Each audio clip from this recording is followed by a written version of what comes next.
are you talking about? Which way do you want to go? This way. There you go. Just enough to where this guy's in frame. Barely. He would scoot in every once in a while. Yeah. Or scoot back. Somebody failed geometry center is right here on the line. How hard is that? We said more center. We didn't say center. There. Okay, I'm trying to make sure my stuff is turned off. All right. You must suck at Tetris.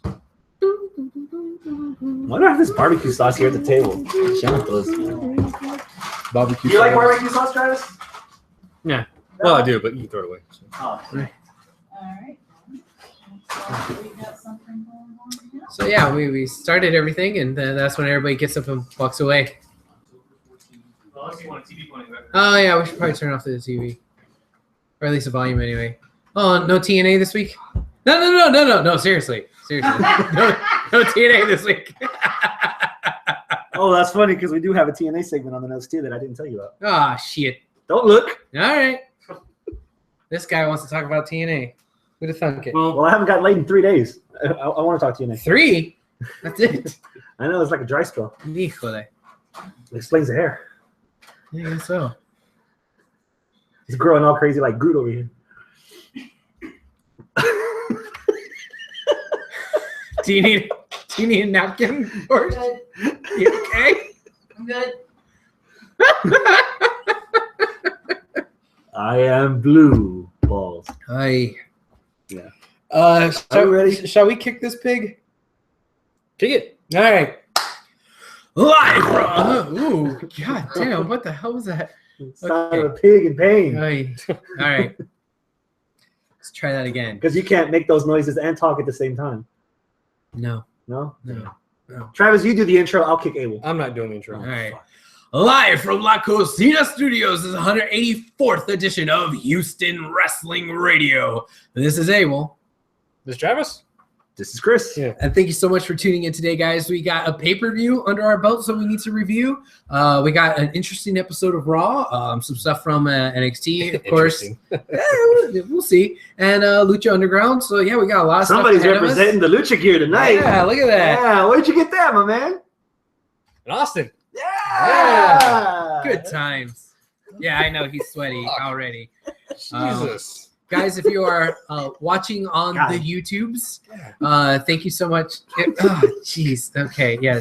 Wipe it all off on me. He just wants to feel you. Lord. You know you like God. the attention. Oh, if you are watching on the YouTube, interact with us. You could do so. We have Porsche sitting behind the laptops reading what you guys say. So if you have a comment or answering a question that we pose to you, please feel free. And Porsche will read it off to us. Porsche, say hi. Hi, everybody. There you go. So, Did you hear that? Yeah? Okay. yeah. What do we want to start off with?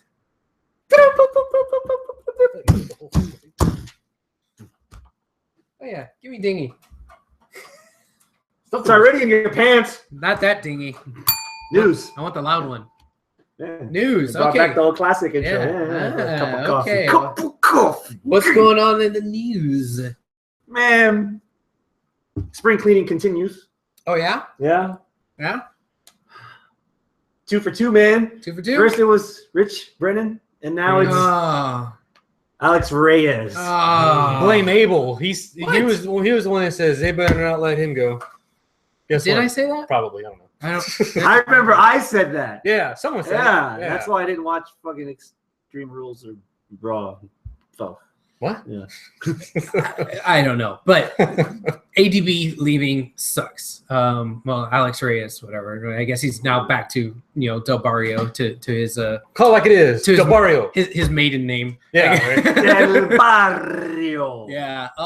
Man, That was too ethnic for WWE. I know he like straight up moved out there. Like he Dang, dude. packed Yeah. up his stuff, got a lease and everything, an apartment. So Ditched all of his IKEA furniture in Rio Grande Valley instead of taking it with him yeah. So just to get canned. I don't know if he's going to be staying out there, if he's going to be coming back. I hope he comes back just so I could, get to see him. But you can always go visit him in Florida. that's I'm going to be true. there. Yeah, soon. that's true. He won't. Yeah, maybe. Maybe. I mean, who knows? But Well, TNA's out there. Right? So. yeah. As I'm just friends, saying. I'm just please saying. don't go to TNA. We want him to get work. WWE Not a charity. Right now. No, knowing Dixie, Okay, that's a she's- good point. That's a good point. That's a good knowing point there. Dixie, she's gonna make you move to Nashville, and you don't want to do that. Yeah, he'll be like Reyes Alexander there. Raysdale Alexander. Hey, I know who that is. That's Reyes Alexander. And he had to announce it himself. Hey, I know who I am. Well, no one else is gonna be in there, so might as well. Right? Oh, Jesus. All Okay. that shit talking. I'll make sure he sends you a Yeah. double arrangement for that. Yes, ADB. I mean, just talking to you here, if you're listening, it sucks, but I know that you're going to be okay. You've had a great career, with the Globetrotters, Sports Radio 610. Now you got WWE on your resume. You're going to be fine. You're going to find work. Anybody would be Learn Japanese. Oh yeah, that'd be nice. Arigato. Any employer will be happy to have you, man. So I hope I get to see you. I hope you get to come back and visit down here. But yeah, so that's that. What else you got? Who was surprised when Cody Rhodes announced that he wanted to leave the company? I was surprised as shit. I kind of saw it coming. You did? Really? Really?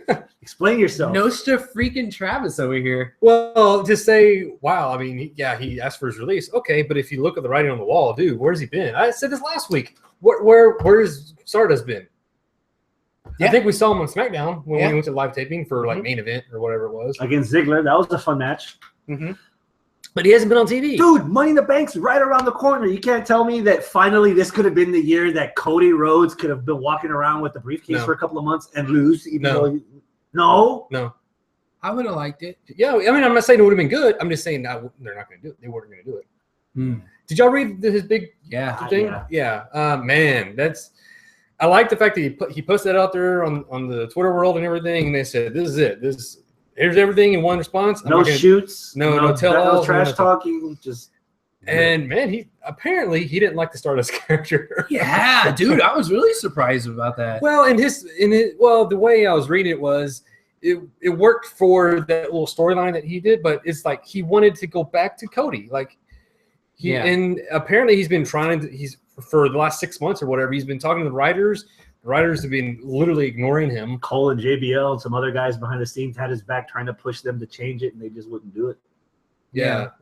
So that is, from what I could tell, just from a viewer, is like, okay, he hasn't been on TV for a long time. When the announcement came that he said that, I was like, oh shit. And then I was like, oh, okay, that makes sense. Yeah. I mean, I really was surprised that he did not like the Stardust gimmick. Like, I really did think that he enjoyed it because of his brother when it first came about, and they were doing it first came about. Yeah. It was the way he was wording stuff. It made it sound like he never wanted to do it ever. Yeah, a little bit. It did sound a little bit like that. And he did it so well. I still remember that when we are first introduced to Stardust, I remember me particularly, I know y'all were kind of the same way, but so impressed about how when he debuted that character, it was like he changed up his whole persona. Yes. His move Yes. set. He changed his freaking move set. And obviously his personality because it's the character. But the dedication it took to do that, not only for Stardust, but going back before that, the dashing Cody Rhodes. Mm-hmm. What was it? Disfigured? No, it wasn't disfigured. It was what was it when he had the Mask of the Phantom. But Phantom of the Opera. No, it was like another D word. Oh fuck, because it was. No, that's what he. Fuck, I can't remember the name of it. I thought maybe it was Dashing? Disfigured. No, it wasn't Dashing. Oh. I like a stone brick over here. Yeah. But anyway, he would take kind of crappy gimmicks and make the most out of it, Mhm. and he made them work. Mhm. It's just like when he's Cody just by himself, just devil's advocate here for WWE. He's Bland. yeah, There's no character behind it. yeah. It's not, well, devil's advocate, neither was Dusty Rhodes. Kind of a plumber. polka dots. Oh, come on. There wasn't much of a gimmick. No. He won people over with his charisma. That's all he needed. It wasn't character. That's all he needed, though. Does Cody Rhodes have charisma? Not as much as Dusty. That's what I I'm wouldn't saying. say he's totally devoid of No. No, he's character. saying not as much. Yeah. Yeah, okay, not as much. That's a But hard. I mean, that's a hard shadow any to fill. gimmick he had, he just did it well. I think he was better creating his own identity as opposed to just sticking to something and leaning back on the Rhodes legacy. Yeah. You know, even in the beginning when Rhodes turned heel in the beginning and like disowned his dad. Yeah. Like that stuff was gold. And then like the metamorphosis years going on of the dashing and the mask and the paper bags, and then all of a sudden like Stardust out of nowhere is like, whoa. The mustache. I'm still going back to the old the dashing and everything when he had that music, and then when mirror. And yeah, well the music, the theme music sticks out because I remember it was 3 different iterations of his character, and all of his music changed. Yeah, with it. Yeah. When he became disfigured, the music got all like almost a hard rock remix sort of. Yeah. A little darker tone. Everything worked for the gimmicks he was given. Like he made it work, and but when he's not doing it, he's not involved in the program or anything. He's just kind of just Cody Rhodes. Yeah. Like before Stardust, it was him and Goldust teaming up. Mm-hmm. Yeah. Which was fine because they're brothers, but Cody was something was missing. Yeah.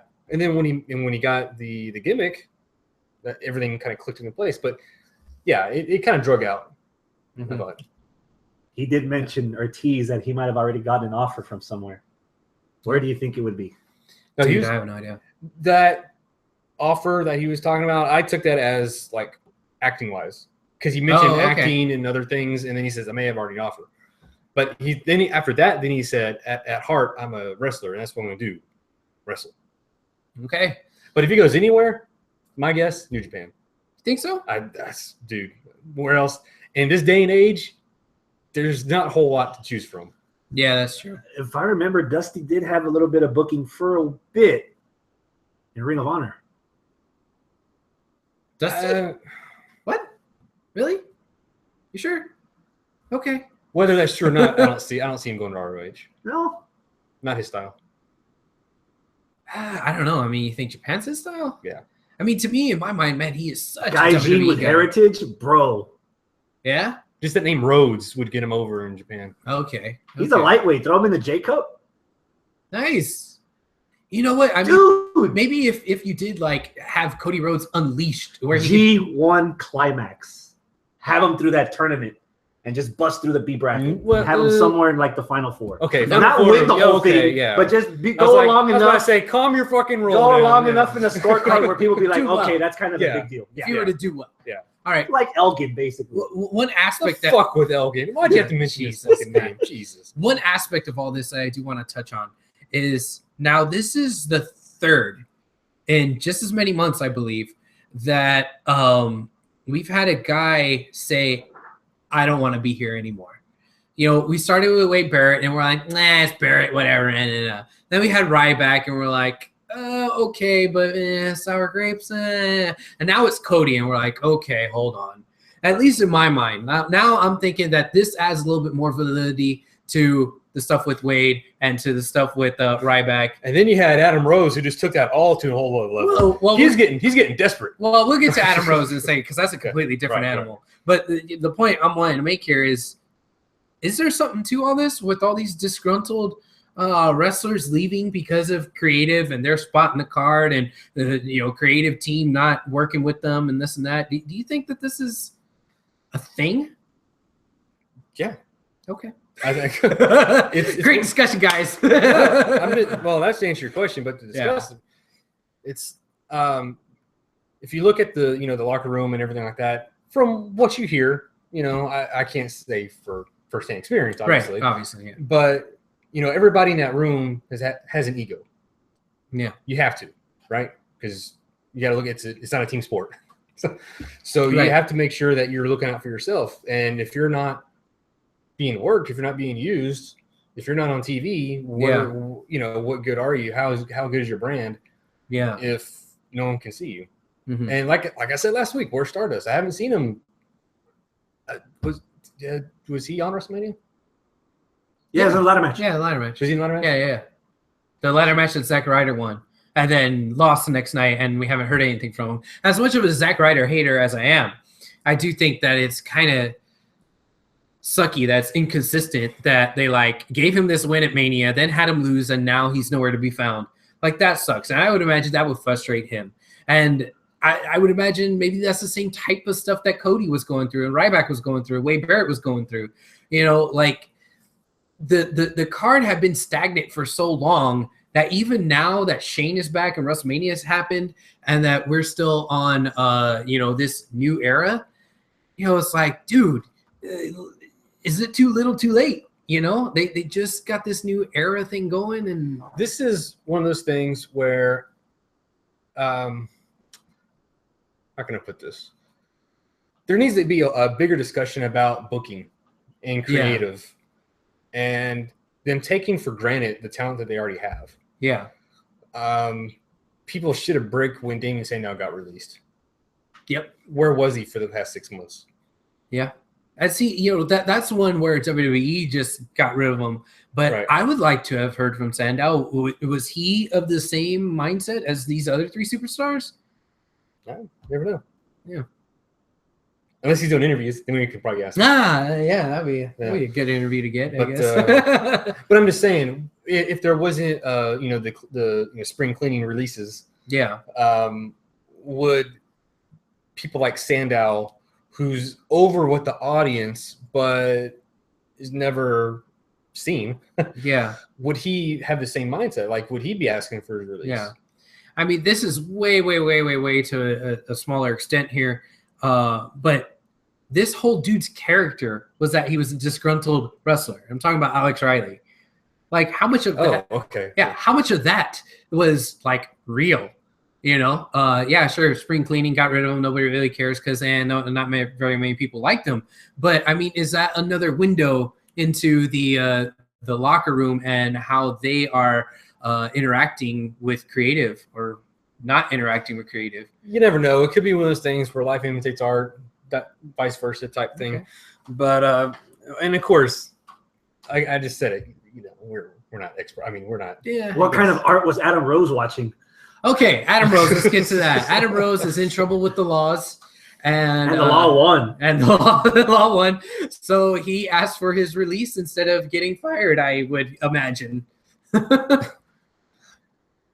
can't fire me. I quit. I do think it's a bad Bam Bam impersonation. Oh. Yeah. I think it is kind of funny that the way WWE announced it was we've granted his request for his release. You know, Adam Rose. They call him Adam Rose and not his name. Right. But they said he requested to be released. So there you go. Did he really request to be released? I mean, at this point, I'm guessing really it's just semantics. You know, it's coming to the point of where we're either going to ask for your resignation or we're going to give you your resignation or whatever. You know, I really don't. I don't want to get too caught up in that because I mean I think that this is a completely different animal from all these other releases. Yeah. It's just him realizing, oh fuck, I screwed up. Yeah, I'll just ask for my release and boom, that's it. Okay, you never know. Yeah, what a lemon. Apparently, Sasha got hurt. What? Sasha's hurt? Really? Really? How did she get hurt? Aww. You tell me. You clarified this for me before we went on the air. You knew? It's amazing if you research for a wrestling podcast. It's crazy, mind-boggling. Man. Apparently last week Poor Sasha. there was again the only time you could find Sasha for the past 6 weeks or so was on live events, house shows, and this last week she was at a house show and it was some kind of freak accident. She was in the ring and the referee accidentally kneed her in the head. What? She was injured by ref? Don't tell that to Snoop Dogg. He's gonna hire somebody. He's gonna get Suge Knight on the phone. It's like, man, please, let's pop a cap in this dude's ass quick. But bang. Yeah. Yo, man, she hurt my little cousin. You proud of yourself? Yeah, a little bit. Okay. So call it Thunder Boo from Fifth Ward. What? Thug stuff. Don't worry. I don't know about what it. the hell Don't you're even talking worry about. about it. We're talking about That's a Thug flashback for people that actually listened to previous episodes. So Okay. Sasha. So that's even more proof that wasted opportunities. Yes. She got kneed by a ref? Dude. Oh, my God. Okay, sorry. I shouldn't find that funny because, Sasha got hurt. But, I mean, injury by ref? Yeah, I mean, it's I guess it happens. There's always 3 people in the ring. Right, I was about to say, yeah, the ref's in the ring, so it can happen. My only thing is, I guess I'm so jaded or just a conspiracy theorist on this, but as soon as I heard that she got hurt in this way at a house show, I was like, is that just, storyline wise, that's just them covering their asses until SummerSlam? No. Man, I would hope not. And if the word got out that she's quote hurt, then you won't have to worry about them chanting, "We want Sasha." I think right now, WWE does not need a fake injury angle because they have plenty of real ones that they don't need another one that is just fabricated. At this point, you're just fucking tempting fate.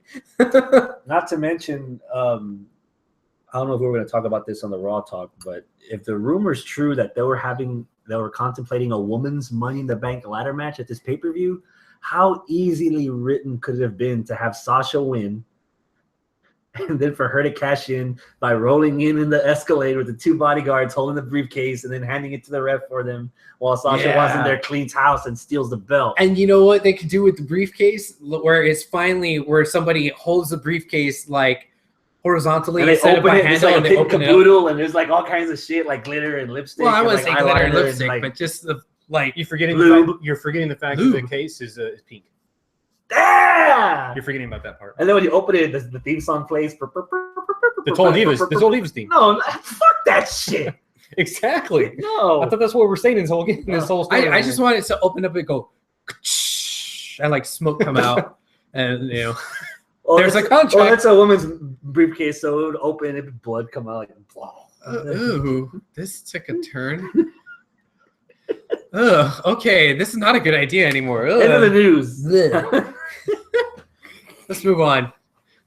Speaking of that, Extreme Rules. Son of a bitch. All right. Let's transition. Women, Charlotte versus Natalia, submission match. Okay. Travis. Oh, boy. Here we go. Yeah. You posted on Facebook after the Fatal 4-Way. You were pretty much... What did you think when your favorite diva rolled out? Everybody, look at his face. It's going to change 4 different colors. No. You know what? Whatever. You're talking about the shenanigans. Yeah. Again, in a women's title match, right? Okay. Mm-hmm. Okay. Mm-hmm. We had someone walk out, turn around, someone dressed up as Ric Flair. I didn't even recognize her. Like, even after she took the wig off and everything, I was like, what the fuck is that? You thought it was Flair with a wig? No. What the fuck was going on? I was like, who the fuck is... obviously, it wasn't Ric Flair, obviously. But it's like, I just couldn't tell. And then once I found out it was Dana, I was like, oh, fuck. Mm-hmm. They're even giving her a higher profile. Ugh. Mm. Oh. Mm. Get off my TV. This please. is the worst thing about Emma being injured. At least with Emma. You knew what you were getting with Emma and Dana, and I was kind of okay with it. I was going to be on board and be all right. But, like, now that, like, Emma's gone, oh, well, we have Dana, so we got to give her something to do. You know what? Let's stick her with Charlotte. Oh, fuck, man. Like, what's even dumber about that is the only reason that Dana got called up is because Naomi and Tamina are injured. That's it. That's the only reason they brought her up. Jesus. Injuries, man. Damn injuries. Fuck. This is going to be a continuing theme throughout the night is investing. You say it's the worst thing for Emma. How about Emma versus Charlotte for the title when Emma comes back from injury? That'd be great. But it sucks right now today. No, I'm not saying it sucks for Emma. I'm saying it sucks for us that Emma got injured because now we have to put up with Dana Brooke in another spot that we didn't think she was going to be in. And, oh, by the way, it's in the main spot in the women's division. Like, ugh, That's what my whole thing. Would this be better or worse? And I'm just throwing this out here. All right. Better or worse, instead of it being Dana, it was Eva Marie. I knew you were gonna say that.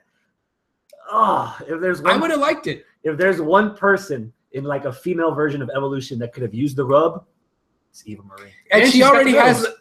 That's exactly what I was saying. She already has the Flair robe.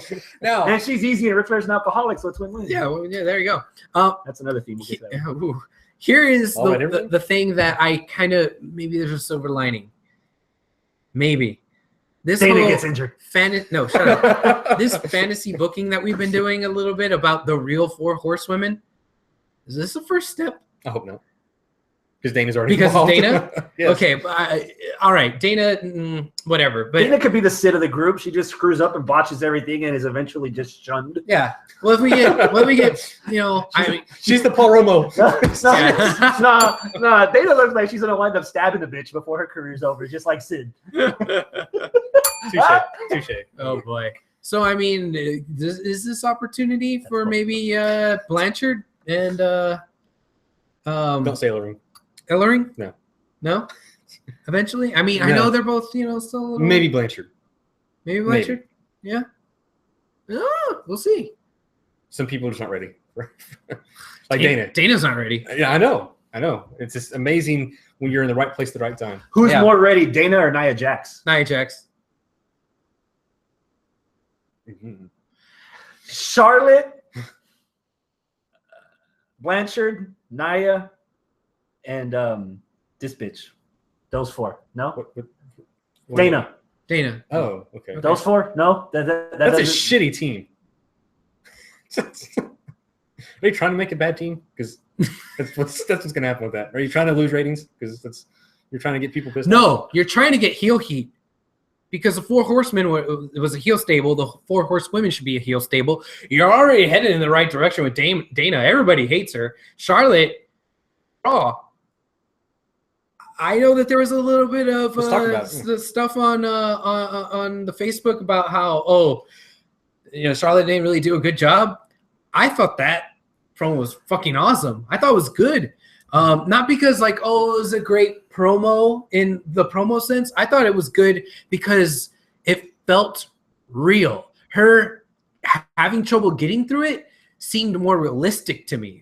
It seemed like all of that stuff that she was doing kind of came from like a real place. You know what fucked it up for me? What? Baltimore. Okay. Fans. Of course, you hate Charlotte. You hate the fact that she's still women's champion. I can understand you chanting what for the first couple of seconds. But as soon as she dropped that bomb that she was going to start to bash on Ric Flair for the childhood that she had, the fans should have shut the fuck up. And realized that this was not going to be your generic, oh, I'm the bad guy and I'm going to do the bad guy things to all you good guy people. No, this was like legit stuff that could build a solid foundation for a good heel character that you can actually sympathize with. Usually heels, they have the same mentality as good guys. They think that their opinion is right, even though we don't see it that way. Yeah. And that would have been a perfect base for Charlotte to actually have her own character that we've been complaining about since we've been sucking this Flair cock since she got on this roster. Mm-hmm. And the fans just fucked it up for me. And you can tell that Charlotte knew that she was going to bring it home because she called out the fans like, if you want me one more time. That wasn't her character. That was her getting frustrated because she knew they were going to fuck it up. Exactly. You said it. You said it right there. She got frustrated. Yeah. And the delivery hurt because I could tell. She let the fans get to her, and it showed. Yeah, and it just, for me, it did. I'm not there with you guys. The substance was there, but I saw it, and she looked like.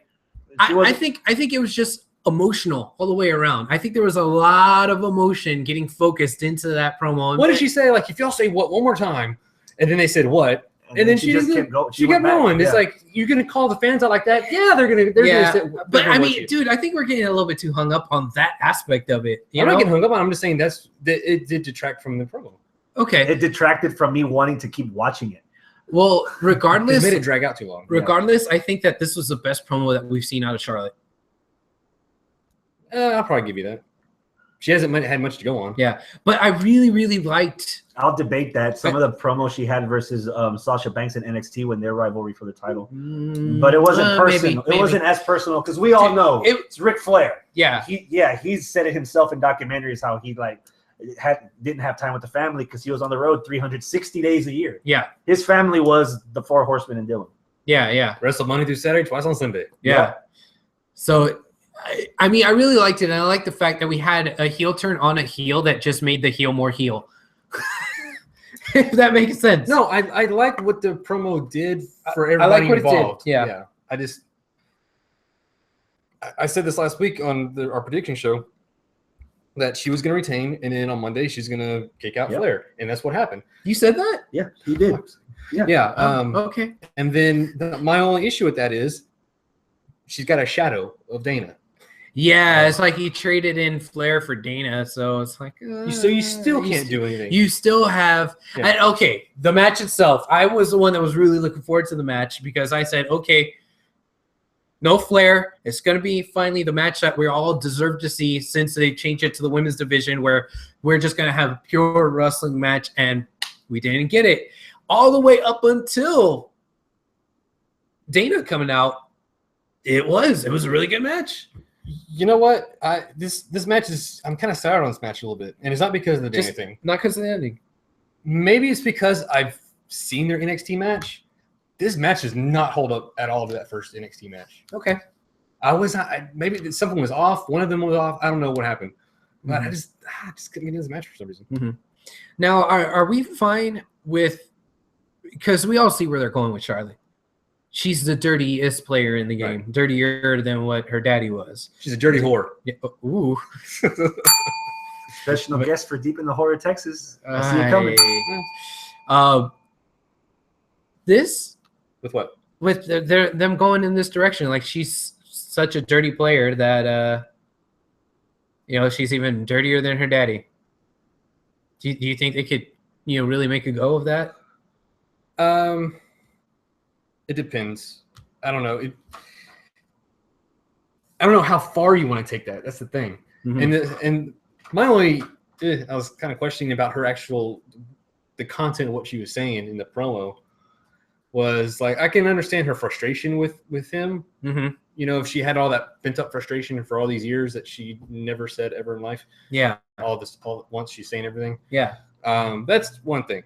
But then, like, towards the end, she was, like, kind of, like, taunting him and kind of punking him out and not treating him like she was hurt for what she was saying, or she was – it felt like she was just being a bratty little bitch to her dad. And here's does that make sense? From my point of view, here's why I agree with you. Okay. Because I've seen Charlotte in NXT, and she didn't need Flair at all. Right. I saw her debut on Raw with the Divas Revolution, and she didn't need Flair. Right. She decides to bring him just so she can ditch him. Yeah. Like it just is like, why did the Undertaker have to fight Shane in the first place because of the booking? Man. Why did Ric Flair even show up in the first place? Yeah, that's a good point. Good point. All right. Have we belabored this enough? Almost. Oh, crap. Since you jumped ship back and forth, since you crossed streams. Oh. Answer HWR. After last night's Raw, what would you say to Ric Flair to get him to stop crying? Oh, shit. Pass it around. You read the first one. Dylan Robert Howland III, he says... Oh, that guy. Becky Lynch is in the back dressed as Princess Leia's slave gimmick, ready to bottle feed you Jack Daniels like a giant baby. Nut up, bitch. Oh, my. Oh, your phone's wet. What the fuck is going on over there? Jesus, sweaty motherfucker. Hey, you should go see a doctor about that. God, fucking Aquaman over here. John Varial. At least you still have David.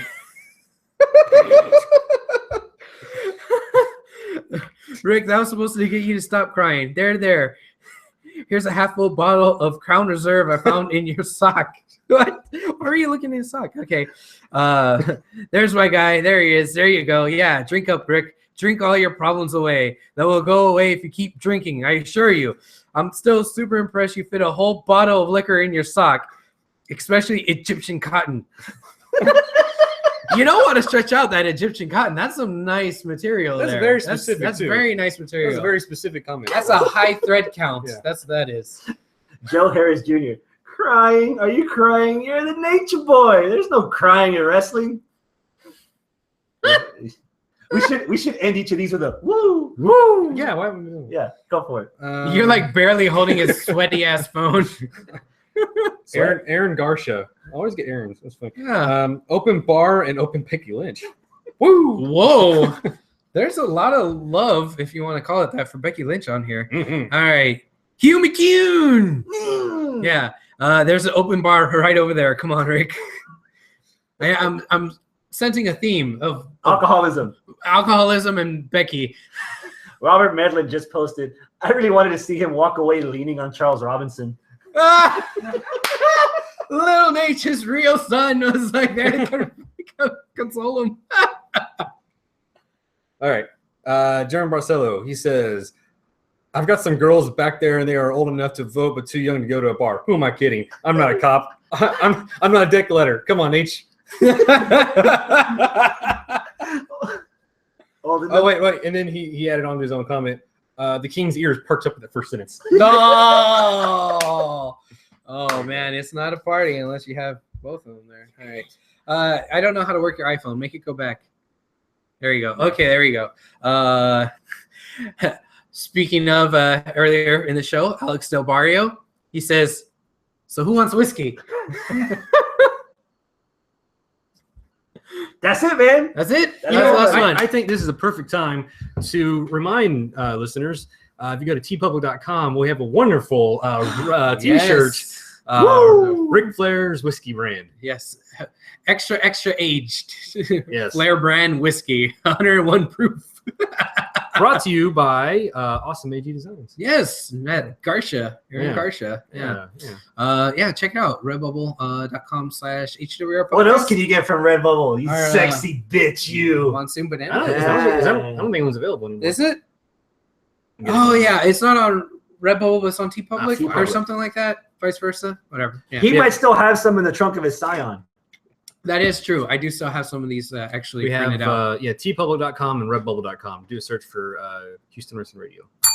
Ta-da. All right. TeePublic's cheaper. Pick something from the pay-per-view that you did like. Ooh. Oh, I know. I know where he's going. Yep. There was a title match that happened on that show, and it is my match of the week. It is a Fatal 4-Way for the IC title. The ROH match. Yes. Go no. Continue, sir. It was, I think, everything what we expected it to be, or at least for me, anyways. It and then some, for me. Yeah. It had just the right amount of spots. It's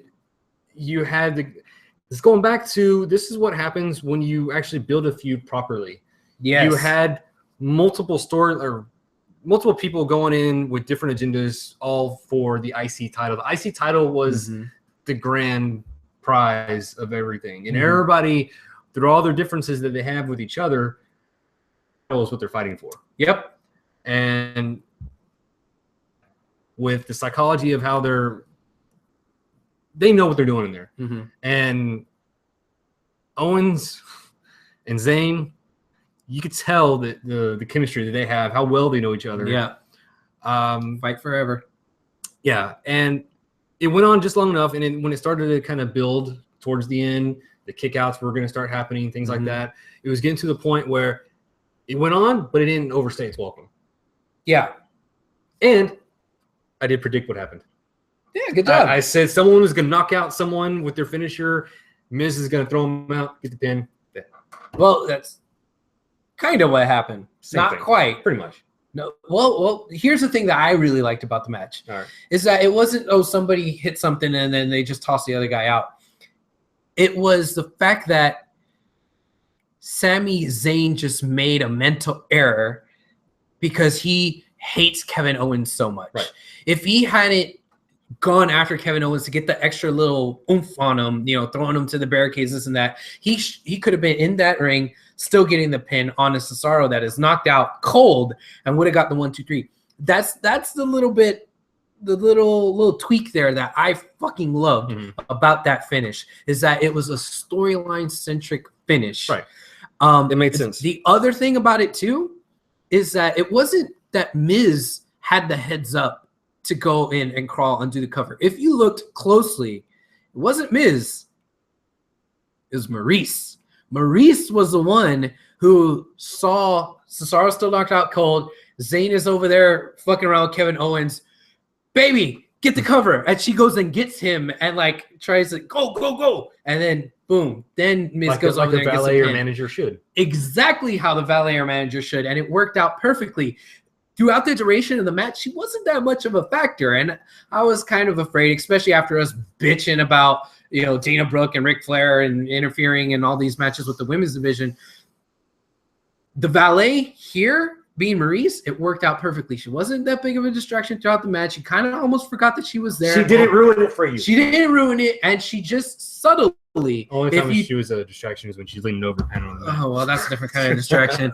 but it was subtly that she made the difference, Right. And I loved it. I loved it on Owen's side. I loved it on Sammy's side. I loved it on Cesaro's side. I loved it on Miz's side. And I loved it on Maurice's side. It was perfect. Perfect, huh? My match of the week. Chris, your turn. Man, I didn't watch it. I was watching Game of Thrones. Man, the battle plan that Something about fucking doors and people dying. Walk through a door. I don't know. died as a gentleman. Remember that, Oh. dick. Entrances. Either everything. way, you're fucking dead. Yeah.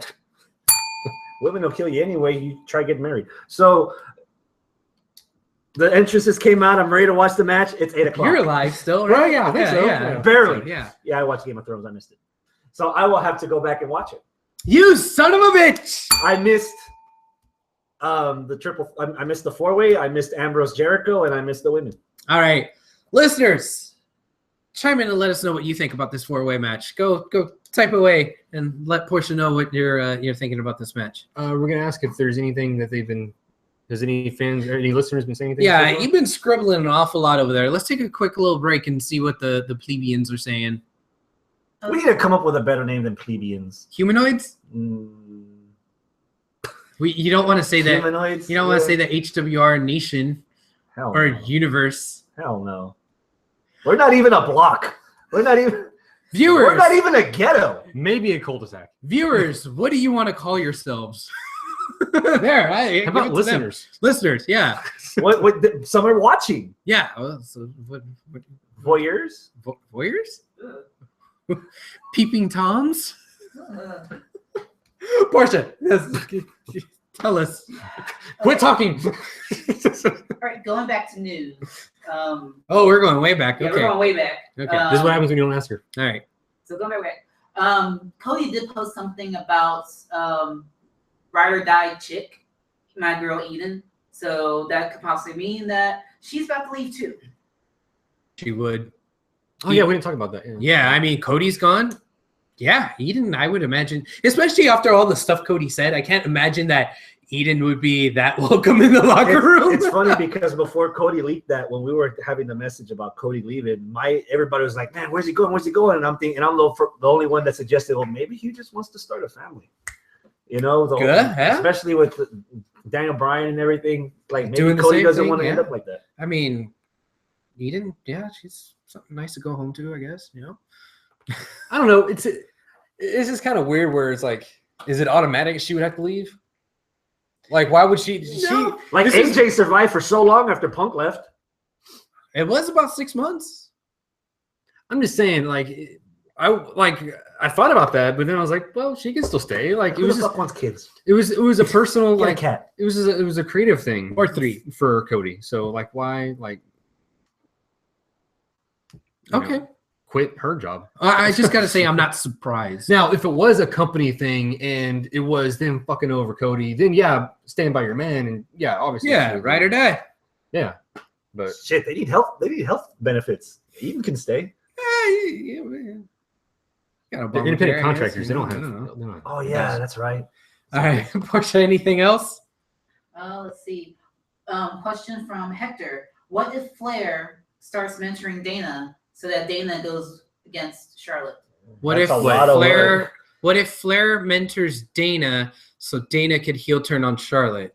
That's a lot of work. Yeah. A lot of work. You need to have like multiple Flairs, like clones.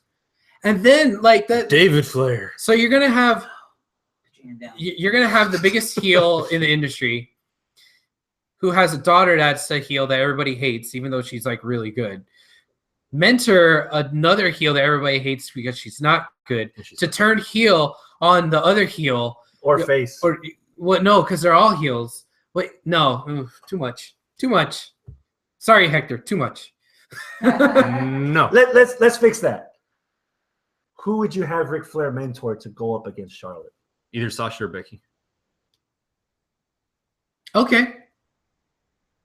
So, man, Sasha or Becky? Is that like too easy though? Yeah. How about somebody that's not up there? That's where I would have said, like, you know what, dude, if Ric Flair mentors Emma to go up against Emma's former bodyguard and then beat the side boss to go to the main villain. Emma versus Charlotte with Rick. Is Rick a face now? Yes. Is he? Oh yeah, he got dumped like last week's garbage, dude. Man, come on. He was boohoo.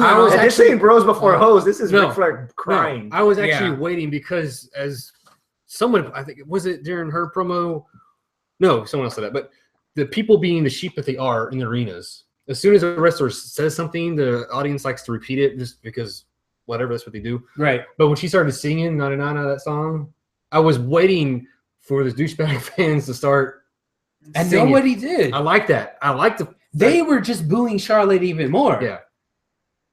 And dude, and that's why he's not a heel. Ric Flair is arguably the greatest heel in all of wrestling. Arguably. I'm not saying he is or not, whatever. That's an argument to have later.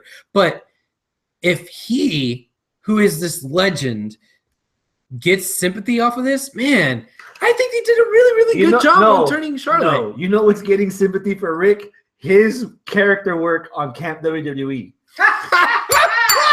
So he can only be a heel for like 5 seconds on his own before you turn on that damn network and he starts falling a rock, falling about all over again. That's why. Yes, Nate will always be a face in our hearts. Yeah, that's true. Okay, all right. So there you go. Yeah. A couple people are saying bring in Bailey for him to mention. Oh fuck no! I don't think Bailey has enough edge. Bailey is too goody. I could see her in WWE, but not in that storyline. Like Flair was okay to mentor Triple H, right? But Flair couldn't mentor Cena. Cena is Bailey. Bailey is Cena here because she's just like pure good, you know. What if Flair mentors Blanchard or Ellering? Yes, from the ground up. No, I know you say they're not ready now, but give it time. Let them train a little bit more. No, never. It'll never happen. Okay, how long do you want to drag this shit out? 2 or 3 fucking years? Because that's what it's going to take.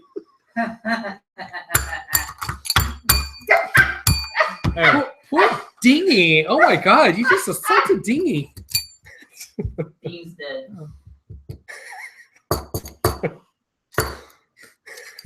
Poor Dingy. Carmella? I think he just want to molest Carmella. Like I don't think he would train her. She's like, too rowdy for Rick. That seems like somebody. She's got too much energy for Rick. Yeah. No, if you want to do the whole mentor angle, fuck it, Asuka. I was iffy about that, but I was gonna say it. But he brings Asuka don't need it. He brings in an NXT Women's Champion. You know what? The only that is a house show match in Hawaii. I'm gonna renege a little bit on that because Asuka doesn't need a mouthpiece. She doesn't have the English yet. The what? The English. She's Japanese. It's not the English. It's the English. Yo, the English. If you're gonna alienate a race, do it right. Or you can both do it and do it twice. Yeah. Where were we? Did you have something else? The only other thing that they're saying, because he's trying to back up his reasoning, Goody Two Shoes AJ Styles was mentored by Ric Flair. Yeah, but does TNA count? Like, really? But see, it wasn't just Flair with AJ. It was all a fortune, and it was like a whole stable, and all of them were trying to be the pretty boy playboys. You're making me think way too hard on this. Was that before AJ was wearing the crown?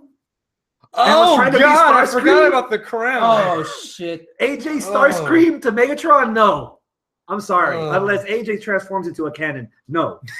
That's not gonna work. I just got nauseous thinking about that. Literally, I just got physically sick from you telling me that. No, I'm not gonna touch you, you sweaty son of a bitch. God, Jesus. I was trying to be respectful. That's why I went fist bump. Oh shit. Okay. Let's let Travis get his bowels back in order. The crown. I forgot about the fucking crown. Oh Jesus. AJ wore a fucking. Okay. Ginkgo biloba, my friends. That helps your memory. Yeah. Let's let the listeners. Look, We'll hey, you wanted we'll their opinions on the show, and now did. Travis is nauseous, and you're Travis getting is sick. balder. Yes. Okay. Hold it in your pants until the rest of the segment is over, and then we will ask for your opinion. Okay. Mission accomplished. Is that Hector that's doing all that? Thank you, Hector. Yeah, thanks, Hector. Appreciate you. Yes, son of a bitch. I'll see you when we build that wall for Trump. Okay. Speaking of shit I didn't watch, Better save up because you got to pay for it. The Asylum. Ambrose versus Jericho. I thought we were talking about TNA anymore.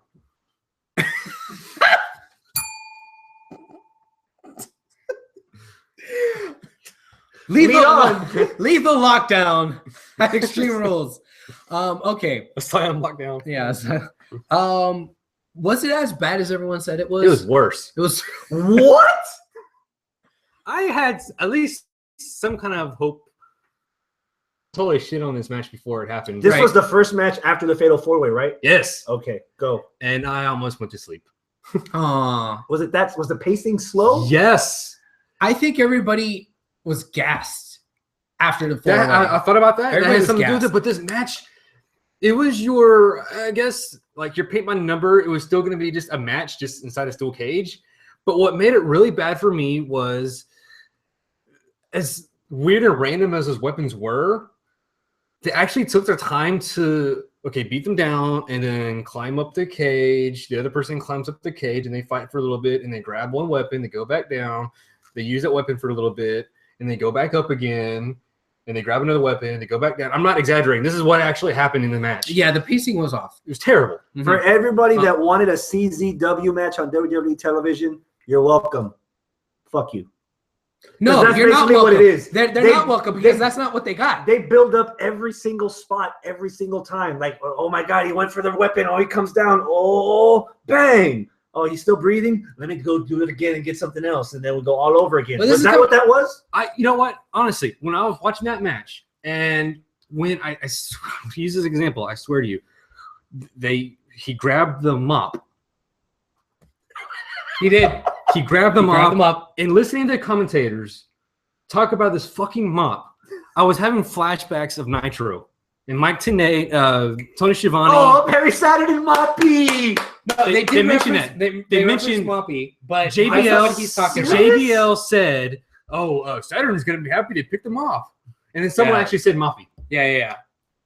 But I was having flashbacks of some of the stupid shit we saw in WCW towards the end.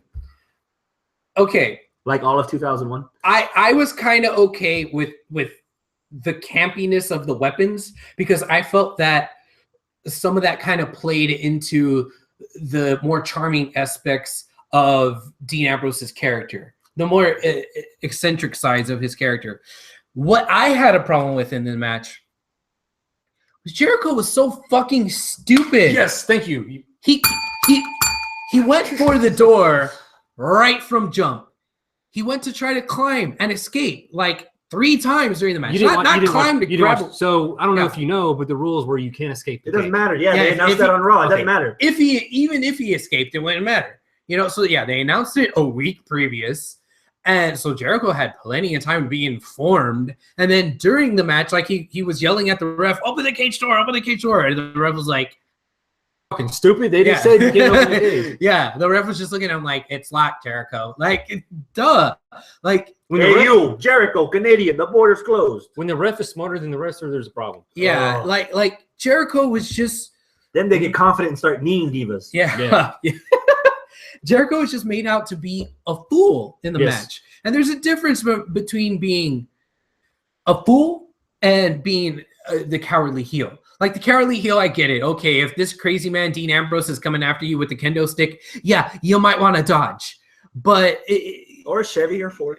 But that wasn't the case here. Like, he was trying to escape when it didn't matter, you know? So it just made Jericho this, like, what, 15, 20-year veteran, 9-time Intercontinental champion, beat The Rock and Stone Cold Steve Austin the same night, look like a fucking dumbass that didn't know what the fuck he was doing in a wrestling ring. Do you have something, Portia? So what you're trying to say is that he was a stupid idiot. Everybody gets one. Well played. Yes. Chris, do you have something to add? Oh, he didn't even watch it, you bastard. I didn't miss shit. Okay, he didn't miss something. I think that this is one time where they should have copied TNA because the Lethal Lockdown, at least the weapons are a lot easier to reach, where you don't have to go cage climbing, right, and rappelling just to get a fucking mop or a straight jacket or a bucket with thumbtacks in it. Yeah, that was or a fire extinguisher. Yeah, that was the coup de grace right there with the thumbtacks. Which in any extreme match that I've seen, even though thumbtacks or glass is like, oh, that's fucking hardcore. That's some extreme shit. I bet, like, I don't want that to happen to me. I've never seen that be the finale of an extreme match or in TNA, ECW, right. WWE, Falls Count Anywhere, whatever. Like, it doesn't matter where or when. Like, that's always like a component. I've never seen that be like, ooh, that's the finish. You know, like, it's kind of like they went back a couple of decades and like all of a sudden DDT is a finisher. You know, like that's kind of how I felt, you know. That's where I'm disappointed, because if Ambrose is as crazy as he says he is, dude, I wanted to see like Christmas ornaments. I wanted to see like some Hot Wheels upside down. Like, that's hardcore shit, because you step on one of those, you are fucked, my friend. Yeah. And like nothing, like the traditional CZW hardcore wrestling, hey, let me break a light on your face. Yeah. You know, and it just, yeah. PG? Yeah. I'm sure this is brought up every again, Legos and Hot Wheels. Why not? Well, yeah. PG. Again, I'm sure this comes up every time WWE tries to do a hardcore match or Extreme Rules match. It's like, well, what can you do in PG? Yeah. Well, why even do it? Mm-hmm. Yeah. Okay. But I was sorely disappointed in this match. It's too long. It drug out. I was ready for it to end. Like 20 minutes earlier than it actually did. Okay. It was the longest match of the night. Ah, there you go. It was? Yes. Really? I think 26 minutes. Okay. We opened up with the Usos against the Club. Yeah. And in a Texas Tornado tag team match. Which I was glad to see a Texas Tornado match, because it's been a while. I feel like it's been a while. Because if we've seen just a standard tag team match between these four, I would have fallen asleep or given up, because I've seen this match how many times already? Enough. Yeah. Yes. Yeah. So it was nice to see that that rule, that stipulation. The match itself, I kind of just felt like, okay, the Club won. AJ's losing. You know, like, for me, that was almost like spoiler. You know, why? Like, don't show that to me, because that's going to ruin the main event. But I mean, I didn't think that AJ the was going to win fact that anyways. ruined it for me bleeding into the main event was, all right, if they beat the Usos so bad, how are the Usos still able to go back out there? Yeah, that was like 3 hours though. Yeah, I guess I had time. That's the commentator said that too. Like, are they going to be? And that actually, that's what it pissed me off, is the commentators are basically telling us they're going to come out and interfere. Yeah, that's what pissed me off more than anything. Well, see, it's an Extreme Rules match. So if they want, so they all the interference is legal. The fact that they made it a point to say, well, since Gallows and Anderson won, they're definitely going to be a factor in the main event. That's what the Usos lost. So when they put it to me like that, they're leading me to believe that the Usos are not a factor, because they just got their asses handed to them. So the fact to see the Usos come out later kind of just like killed it. Just the mere fact that they mentioned that they're going to be a factor in the main event kind of irritated me. It's like, let us. Okay, that might be. We might think that, but don't tell us. Yeah, you honestly, they made it sound like it was like a stipulation. It's not like all this shit started at the pay-per-view. I mean, that shit split over from Raw, where they were like, yeah, Roman even said, yeah, the Club's going to be out there. My cousins are going to be out there. Right. Like, we knew from jump that, that this shenanigans was going to happen anyway. So I don't know. And you know, Roman made a good point. Well, no, it wasn't Roman. I'm sorry. Corbin made a good point. Oh, fuck. I know. I'm kind of jumping here. Corbin made a good point where he said people are upset that I won in a no disqualification match by, I guess it was a low blow, but I can't remember how he worded it. But he did something that would normally get you disqualified in a no DQ match. So why are people upset? That's the same kind of thing with this here with the main event. Yeah, this is gonna happen. This shouldn't be a surprise to Roman or AJ that the rest of their crews got involved, and it's no surprise to anybody who's sitting at home watching or in the arena. This was a no DQ match. It would be stupid for nobody else to get. Okay, if that's the case, then fucking Gallows and Anderson should have come out with AJ, and the Usos should have come out with Roman. Okay, good point. If you're making it that much of a fucking point, then do it from jump. No, yes. Because you've already you've already seen this enough. So what they should have done was do a 3-on-3 tag match with the title on the line. What? What if like Jey Uso got the pin? Is he going to be the world champ? That's TNA shit. No, fuck that. No, if the opposing team won, then whoever pinned won the title. That's too much shenanigan bullshit. Yeah, no, I wouldn't have liked that. No. Man. What else? How about New Day against the Villains? I liked it, but I don't feel like I don't have a whole lot to say about it. It's a New Day. They beat the Vaudevillains. Okay, go for it. Go for it. Yeah, because I don't. I'm kind of disappointed New Day won. I wanted something. I wanted to change. And why did Xavier Woods fought instead of Kofi? Mm-hmm. What the fuck is that all about? I'm not complaining. Oh God! See, you're complaining about that?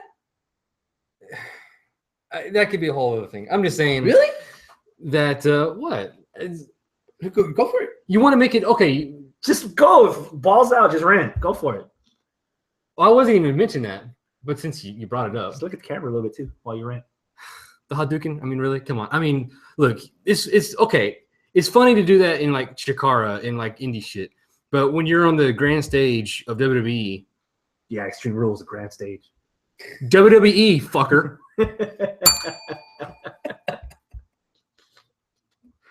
Yeah, he's pissed. I just think that some of this shit, I mean, it's stupid. Like, leave that shit on house shows and indie stuff. Don't bring that in WWE. So no Dragon Ball Z cosplay? No big cereal box? That pissed me off. You weren't there for that? You didn't hear me say that? I didn't like that. That's too much of a niche audience that you're alienating other people on. I like anime. I like Dragon Ball Z. A niche audience that's the most over group in the entire company right now? You don't want to introduce niche things to the biggest audience so that maybe they can get more involved. Arguably, but again, yeah, you're alienating some of your fans. The ones that are booing? Because I don't hear any booing. One day I would love to see everyone wear that hat and understand what it fucking means. Just like one day I'd like everyone to appreciate Dragon Ball Z or the shout out to Kenny Omega by doing the Hadouken in the ring because that's what he used to do. That's what he used to do. Right, I understand that, but like I said, there's a time and place for everything.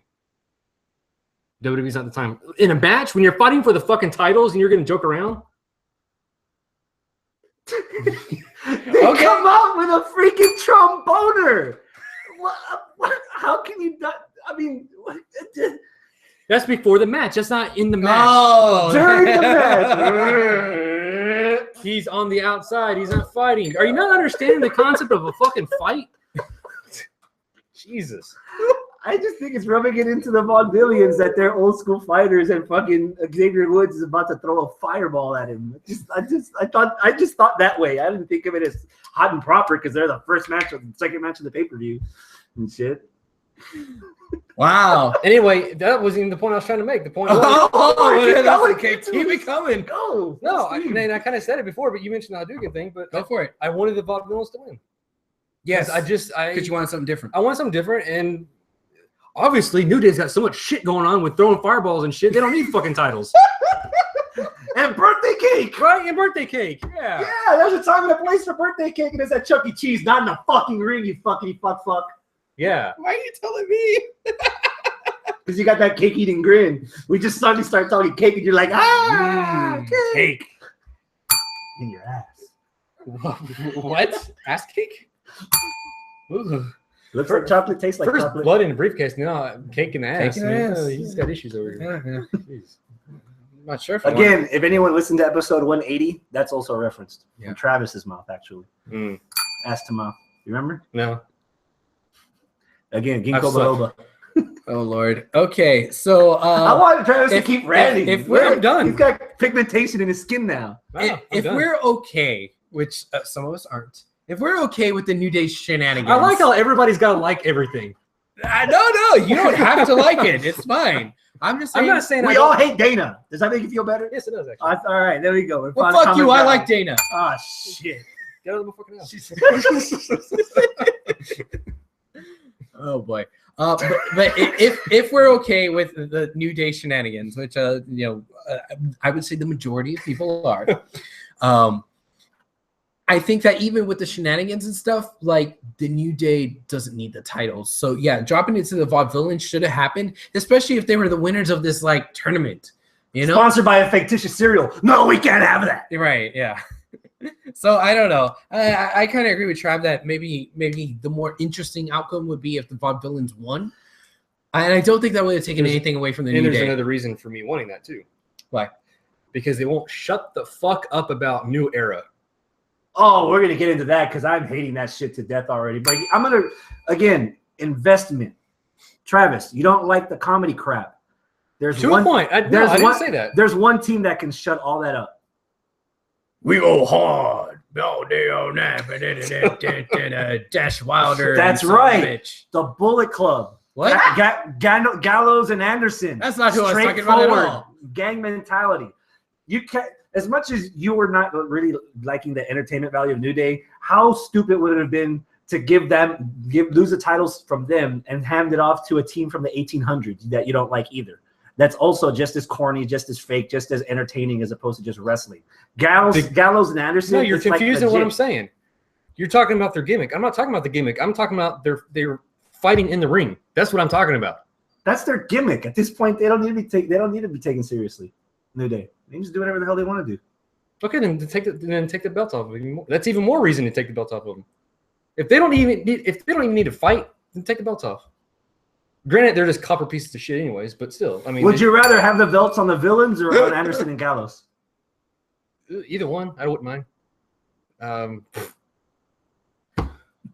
Gallows and Anderson, I don't know.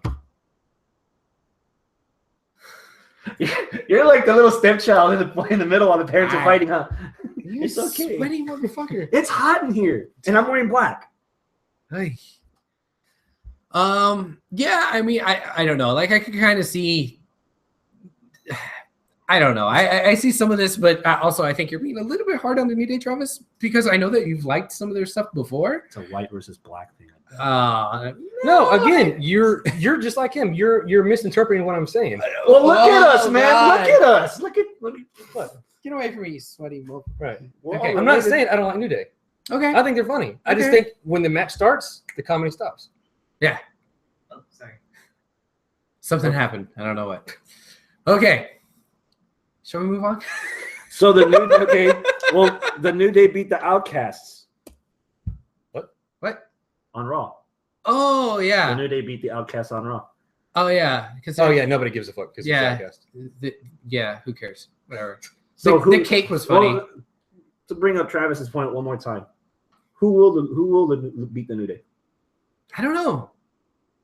Apparently not the Mechanics, or excuse me, the Revival, because you didn't even recognize their entrance music when I was singing. Cass and Enzo? Maybe. I mean, they seem to be busy with the Dudleys. Yeah, but how long does that last now? It's the fucking Dudleys. Yeah. Oh. What do you think? Did y'all? Did anyone of y'all watch the pre-show with Cass and Dudleys? No. The pre-show of the pay-per-view? Yeah. When Dudleys came out and Bubba went off about ECW because they're in New Jersey. And and being heel, and then Cass comes out and he starts going off about New Era. Ugh. I don't know why he's the one being stuck with the New Era thing. Like every time I hear New Era, it's with Cass. No, Apollo did it yesterday, and that's why Sheamus raped him. Ooh. And I think somebody else did it also. Somebody from the Money in the Bank. Well, I think it's matches. Like I feel like the commentators use the verbiage more when it's Cass. I don't know, but anyway, I think they did it with Corbin, didn't they? I think so. Anyway, the thing is when he's coming out and he's doing his thing, he's talking down to him, but then like he's supposed to be the face, but yet then he starts kind of talking down to being better than ECW in that old bingo hall that you used to fight in. It's kind of a heelish thing to say about a beloved promotion in I see what you're saying. In their hometown area. Yeah. Right? Yeah, I get it. But then, I mean, he turns around and he gets, a face pop, yeah. But it's just so weird that he would almost come off as heelish in saying that, but then he's a face. You know what? I think in general, the Cass and Enzo Dudley stuff just isn't working. No? Because where's it going? Yeah. It seems forced because it's like they don't know what to do now that Enzo's out. Because first they had cut off his lights. How you doing? Yeah. There you go. Well, it was just a heavy sneeze. Shoot. It was good to see Enzo back on that promo we did was pretty funny. Although I don't know if they were missing their cues or what, but like Cass looked lost. No, he goes, I'm like a basketball in the pool. I'm not gonna miss. And Enzo pulls the Shane O'Mac shuffle. He ain't gonna miss. Yeah. He ain't gonna miss. Like HBK when he was impersonating Shane O'Mac, and Cass is like, "Calm down, man. You're gonna get out of concussion." Stay away from the ropes. I'm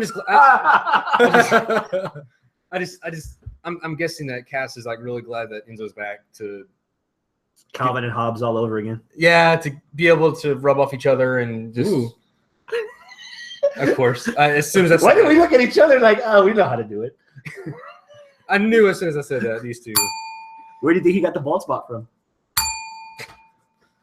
All right. We're along on this. This is already. We're right along here. What else? Well, it's already 15. Stream Crossing. Rusev versus Kalisto. I love the finish.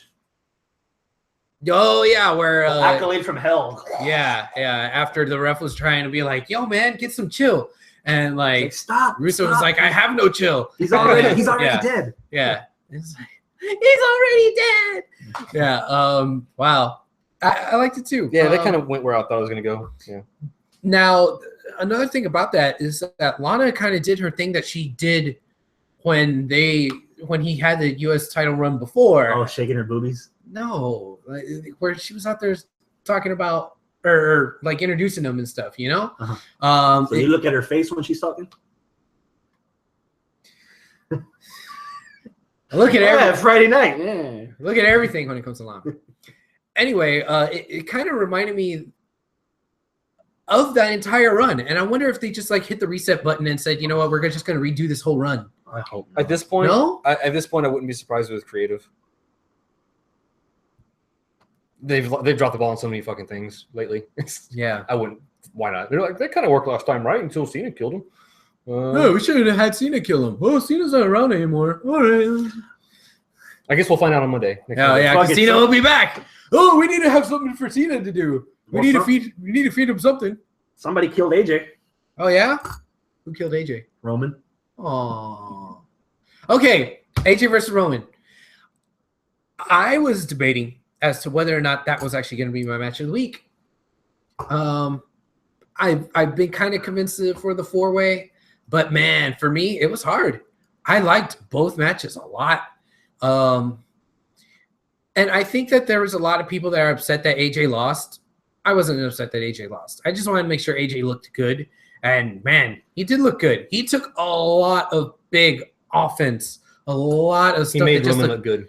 Thank you. I was just about to say. That's why I was shaking my head because I think it both look good. No.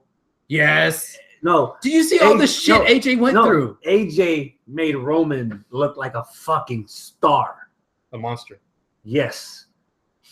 This is I think with all the times that I've seen Roman hold the heavyweight title, right now he is the most threatening because AJ Styles put him there. Okay. 2 matches in a row. But that's not saying that took away from AJ. I think the match added to AJ. I think AJ looked double tough in this match. Like they threw him into the video board. He went through the table. Yeah, he got beat up. Yeah, he had the spear over the steps. When he went to do the forearm, he got knocked off of the rope. Oh, this is my match of the week pick. What put him out was a spear coming off of the forearm in the middle of the air. Dude, AJ got his ass whooped and he kept and whooped on Usos like a motherfucking pinata with that chair. Dude, when he all was of them wailing on everybody with the chair. Oh my god. If you're Brown, you're down. Bam, bam, bam, bam. I loved it. I love that middle of the ring springboard 630. Yes. Or 450, I'm sorry. Oh, whatever. Yeah. The spinning thing. The flippy dippy. Yeah. The flippy dippy of doom. The stuff that Cornette doesn't like. Yeah. No, I like it. It was pretty. It was flashy. Do you think booking dropped the ball on them just disintegrating on the club?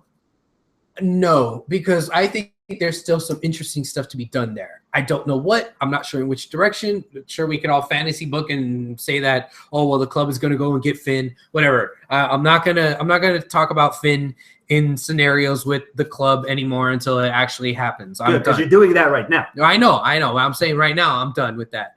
But there's so many things that can come from this, and I'm not sure what's going to happen, and I'm very interested to see how it's going to play out. I think it's interesting. Bitch. AJ losing to Kevin Owens, I was so bummed. But Really? again, investment. If this is the snap that breaks AJ's sanity and goes like ballistic heel. I mean, what other reason did they bring AJ in the roster if he's going to lose to Roman twice, and then the next night on Raw for Money in the Bank he loses clean to Kevin Owens? Like, AJ is a heel, or do you still see more of AJ as a face, Travis? Well, this goes back to a bigger issue again with booking and creative. The them not knowing, being undecisive on if Roman's a face or a heel, or is AJ going to be a face or a heel, or what the hell is Gallows and Anderson, or Usos going heel? They're wearing darker clothes now, and they're being a little more. They're called the Bloodline now, so that's a heel thing, right? But no, but they're still faces. We're gonna, but they're not. He's not the good guy, the bad guy. He's just the guy, so he can do whatever he wants. There's no like, and then with the end of that match on the pay-per-view, with Roman winning, looking good, and then Rollins running out, getting a huge pop, hitting the pedigree on him, raising the belt up. People were losing their shit off that image. How much got a hell of a pop? How much better would that have been if they had pulled the trigger on a heel Roman Reigns turn? Made him full blown out heel, and then had none of this bullshit. We don't maybe know. Kind of, sort of. Yeah. Let's just let the fans every week figure it out. okay. And if you want, we can, shift over to Raw for a second. When Rollins comes back out, yes, this started out so good. He came out, he was eating it all up. He was getting the chance. Whenever people were cheering for him like crazy. When I heard the yes chants and they did a pan shot of the whole fucking arena doing the yes chants, I said, this is fucking money. I knew this was gonna fucking happen whenever he came back. And to me, they dropped the ball. I get it. Really? You had it. Look, again, this goes back into, are they faces or heels? He hasn't really said anything other. In this case, he's a fucking heel because he pretty much shit all over the fucking audience. After they cheered and like ex-girlfriends, they kept cheering it. It was weird. Like the more he tried to talk crap about his own fans, they kept cheering it. I fucking loved it because, I said this to Randy when we were watching it. Whenever somebody comes back from like an injury, it doesn't matter if you're a face or a heel. When you come back, you're a face. Because people miss you, whatever. They're glad to see you back. It's a big surprise, whatever. But Seth was like the biggest heel before he left. And like, oh, yay, Seth's back. Everybody's cheering. Like, okay, that's cool. But, man, I really hope that they stick, for continuity's sake, with him coming out and being a heel. And everything that was in that promo just screamed continuity. He was like, man, when I was doing stuff for the Authority, you didn't cheer for me. When I was doing this, you didn't cheer for me. Everything made so much fucking sense in his own mind that it worked perfectly. Except he left out a little nugget. What's that? That's going to be a game changer. Before he left. Because there was another group that was getting cheered before he left. A group that he's the captain of.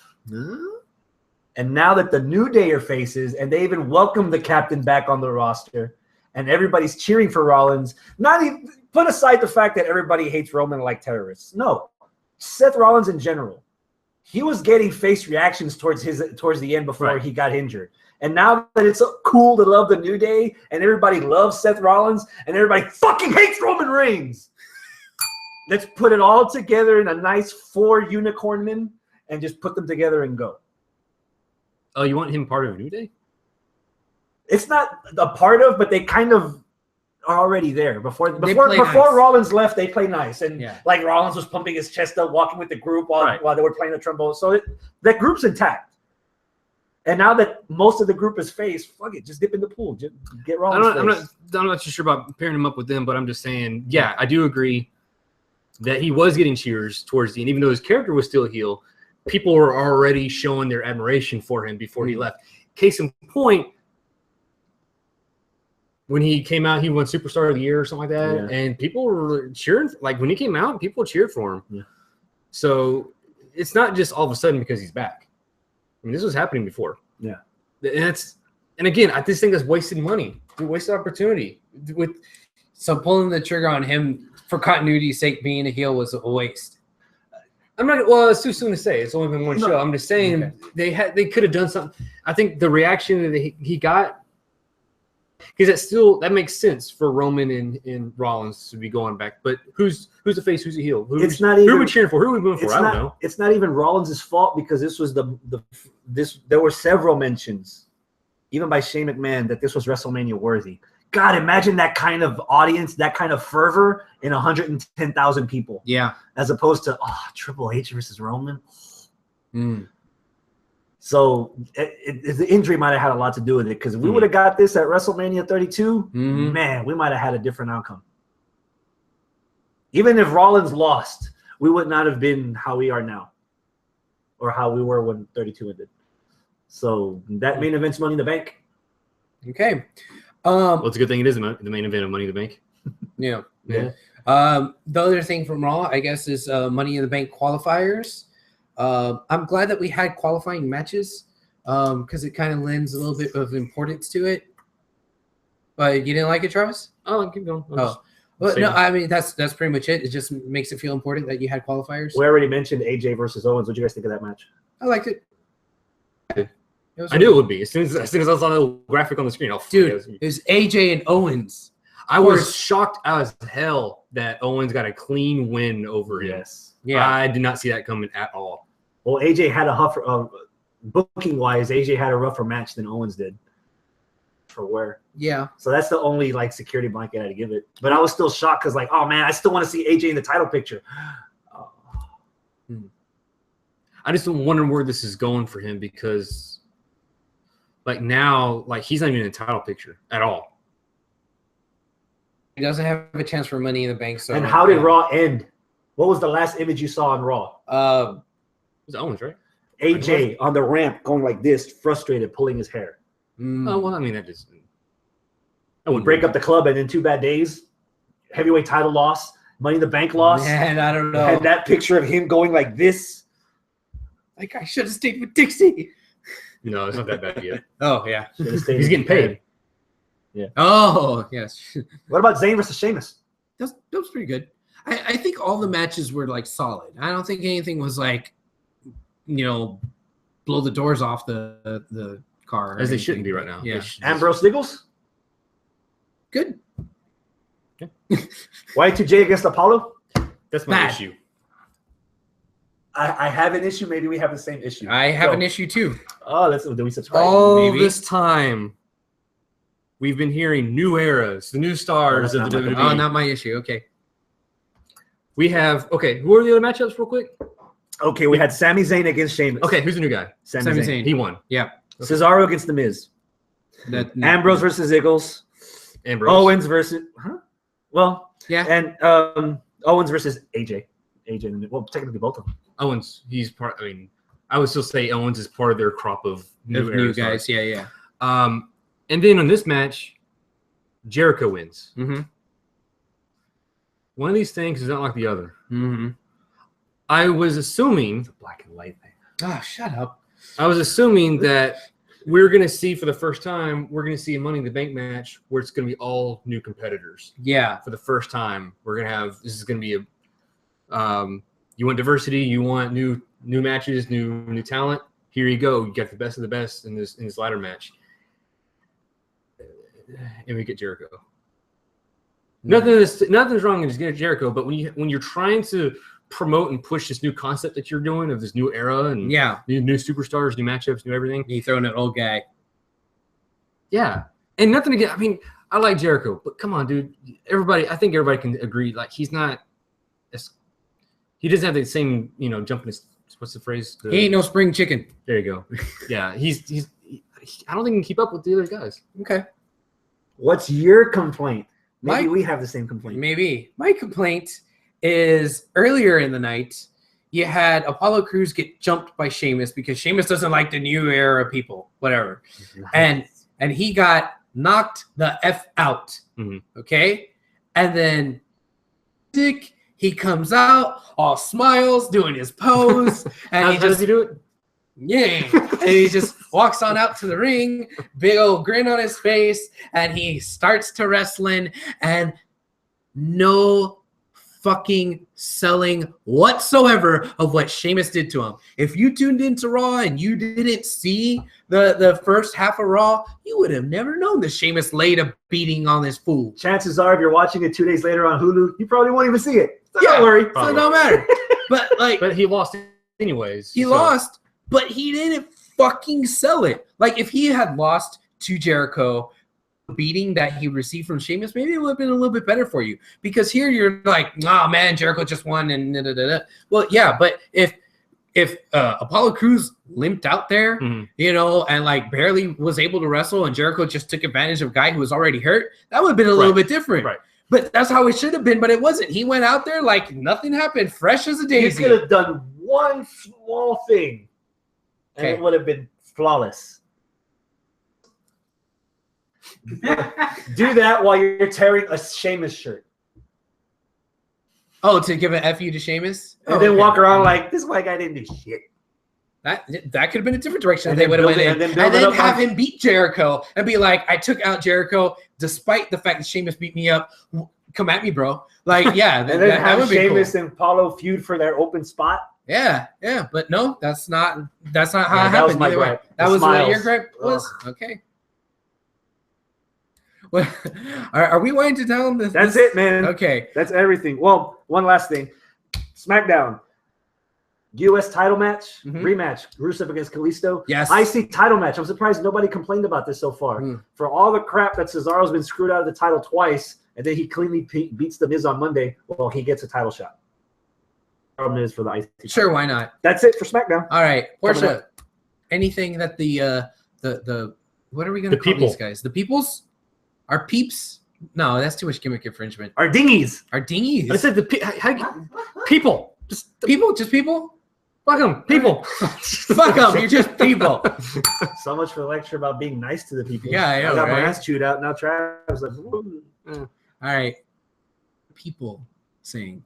Well, right now, people aren't really saying much, but the reason why I convulsed like this earlier, you can't see the convulsions. Right.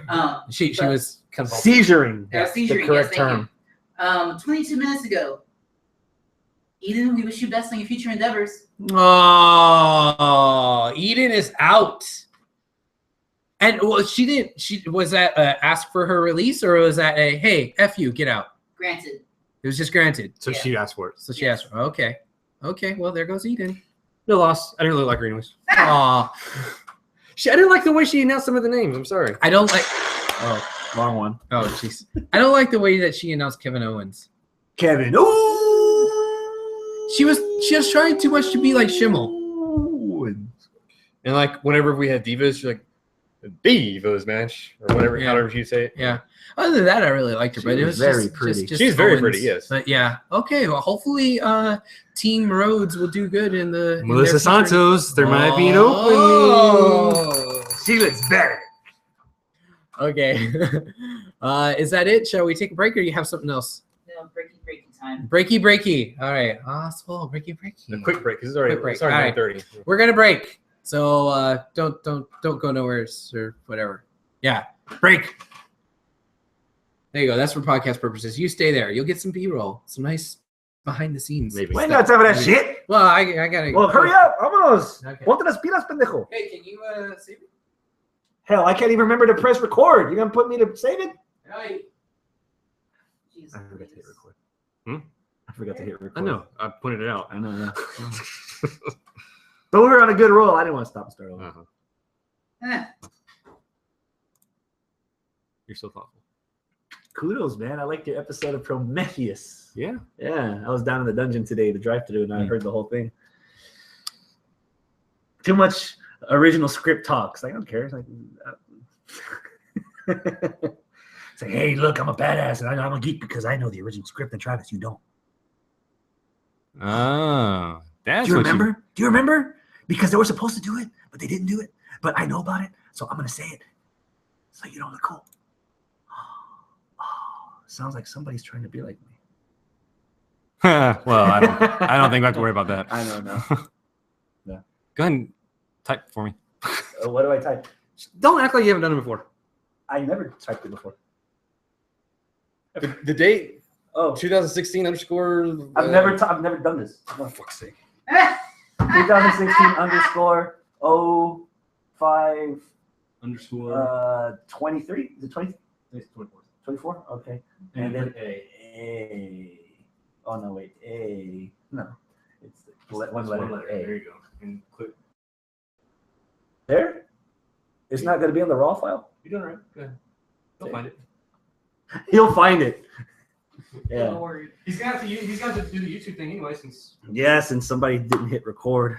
I'm not going to say any names because the Mexicans already get bad rap around here. Poor Eden. Ooh. That's not Eden. Well, it looks like some kind of paradise. Oh. Oh, no, she's crying now. He must not have done a good job. Chris, you might like our next episode of Pop Culture Rewind. Porn? Aw. We just recorded Don't act like you like it. You don't know my personal life. You don't know me? I've seen your Instagram. Still happened in Jacksonville. It's sad. I had that movie for 3 weeks through iTunes before it even hit DVD. I already know all that shit by memory. God damn, I'm sad. Oh gosh. Culture. I don't know what you're talking about. So. Is next pop culture gonna be good? Pop culture episode going to be. Yeah. It's a follow-up, a sequel, if you will, to The 90s music songs? Yeah. Really? Yeah. So what's the modification? How do you know? Heck no. You teased it on the Prometheus episode. Oh, that's right, I did. Yeah. Movie soundtracks. Oh, nice. We do our own little top 10 countdown, like what we did. Or either of our soundtracks on the. Well, obviously your soundtrack will be on anyone the like top a 10. cookie? Oh, hell no. That was a. I couldn't use the one that I used. Oh. Because it would be a spoiler. Yeah. So, but I did use the soundtrack that you used on your list. Spawn! Okay, spoiler alert. I was trying to be vague about it. There's so, still 19 other selections, people. So if you want to go to popculturerewind.com, it should be up at some point. Oh, damn. You got my hopes up. I'm actually trying to download it on my phone. Dick. Well, I'm in the process of editing it, and it's so funny. Every time I'm editing the music episodes, like I get sidetracked while listening to the music. Nice. I started editing. I like the effort you put in by adding all the music into the episode. I should probably look into getting a lawyer. So what's up been going on with the girls of Castor Quest? What do you mean? Oh, you mean Aaron got hit by a car? What? What? Yeah, serious? she got hit by a car walking home with groceries and shit, and they ran. Like it was hit and Like run. she was walking and got hit by the car? Yeah, and then they split. Is she okay? Well, she survived, I guess. Survived, Huge I dick guess. scars. Yeah, she'll be fine. Wow. Dude, that's She's like a gazelle. She survives anything. That so I didn't know that either. do they say that on And the podcast? Amanda in a Princess Peach costume. We'll leave it at that. But that's Caster Quest basically. Oh, and Xavier's like whoring himself out there now too. So yeah. Well, she asked him to do the Game of Thrones episodes with him, and he's just taking Aaron's spot right now. So. Not to be a Game of Drones. Don't confuse it with that. I won't. Don't worry. Yeah. Oh, did I download that? So, I did you save it or no? Yes. Okay. Well, when we get back, I'll. Before we get into it, I want to mention something. Before we get into what? To the rest of the show. Okay. Well, it's not going to be long. It's just no, I know it's not long, but I'll probably forget. Okay. So right now, Dean that's fresh in your mind. Yeah. So when you bring us back, just okay. Whenever you ready to start round 2? I'm ready here. Ready? Are you guys ready? No. No. Thank you, Porsche. All right. Practicing. We are back. Thank you for sticking through the commercial break. We very much appreciate it. We have some stuff to talk about from NXT and Lucha Underground. But first, Travis wanted me to remind him to say something that I don't know what it is. Yes. Because he's an old man. He doesn't remember shit. I am, and I forget stuff a lot. Abel. So yes, that's me. That's my name. This weekend. He's Chris. Yeah. This weekend in Houston, there's a convention, Space City Comic-Con. Ah. And the reason I bring that up is because Demolition is going to be there. Really? Oh, yeah. Axe and Smash. So not Crush. No, he's dead. Ah. So Axe and Smash will be there. So and for all you geeks, Repo Man. And this might lead into our next segment, but we have stars from Lucha Underground. Mil Muertes will be there, Katrina will be there, and Sexy Star. Ooh. No, wait. Sexy Star. So you can meet her.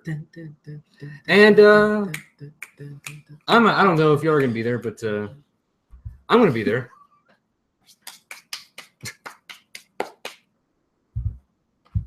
Sorry. Why go to Sonic when the real genuine milkshake is right here?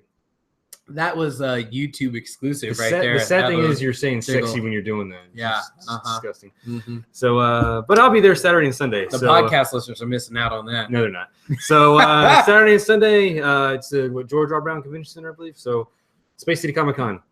Go check it out. Awesome. Yay. So if you see Travis's old ugly mug, walk up to him. What are you cosplaying as this year? I don't know. Are you going to cosplay? Maybe.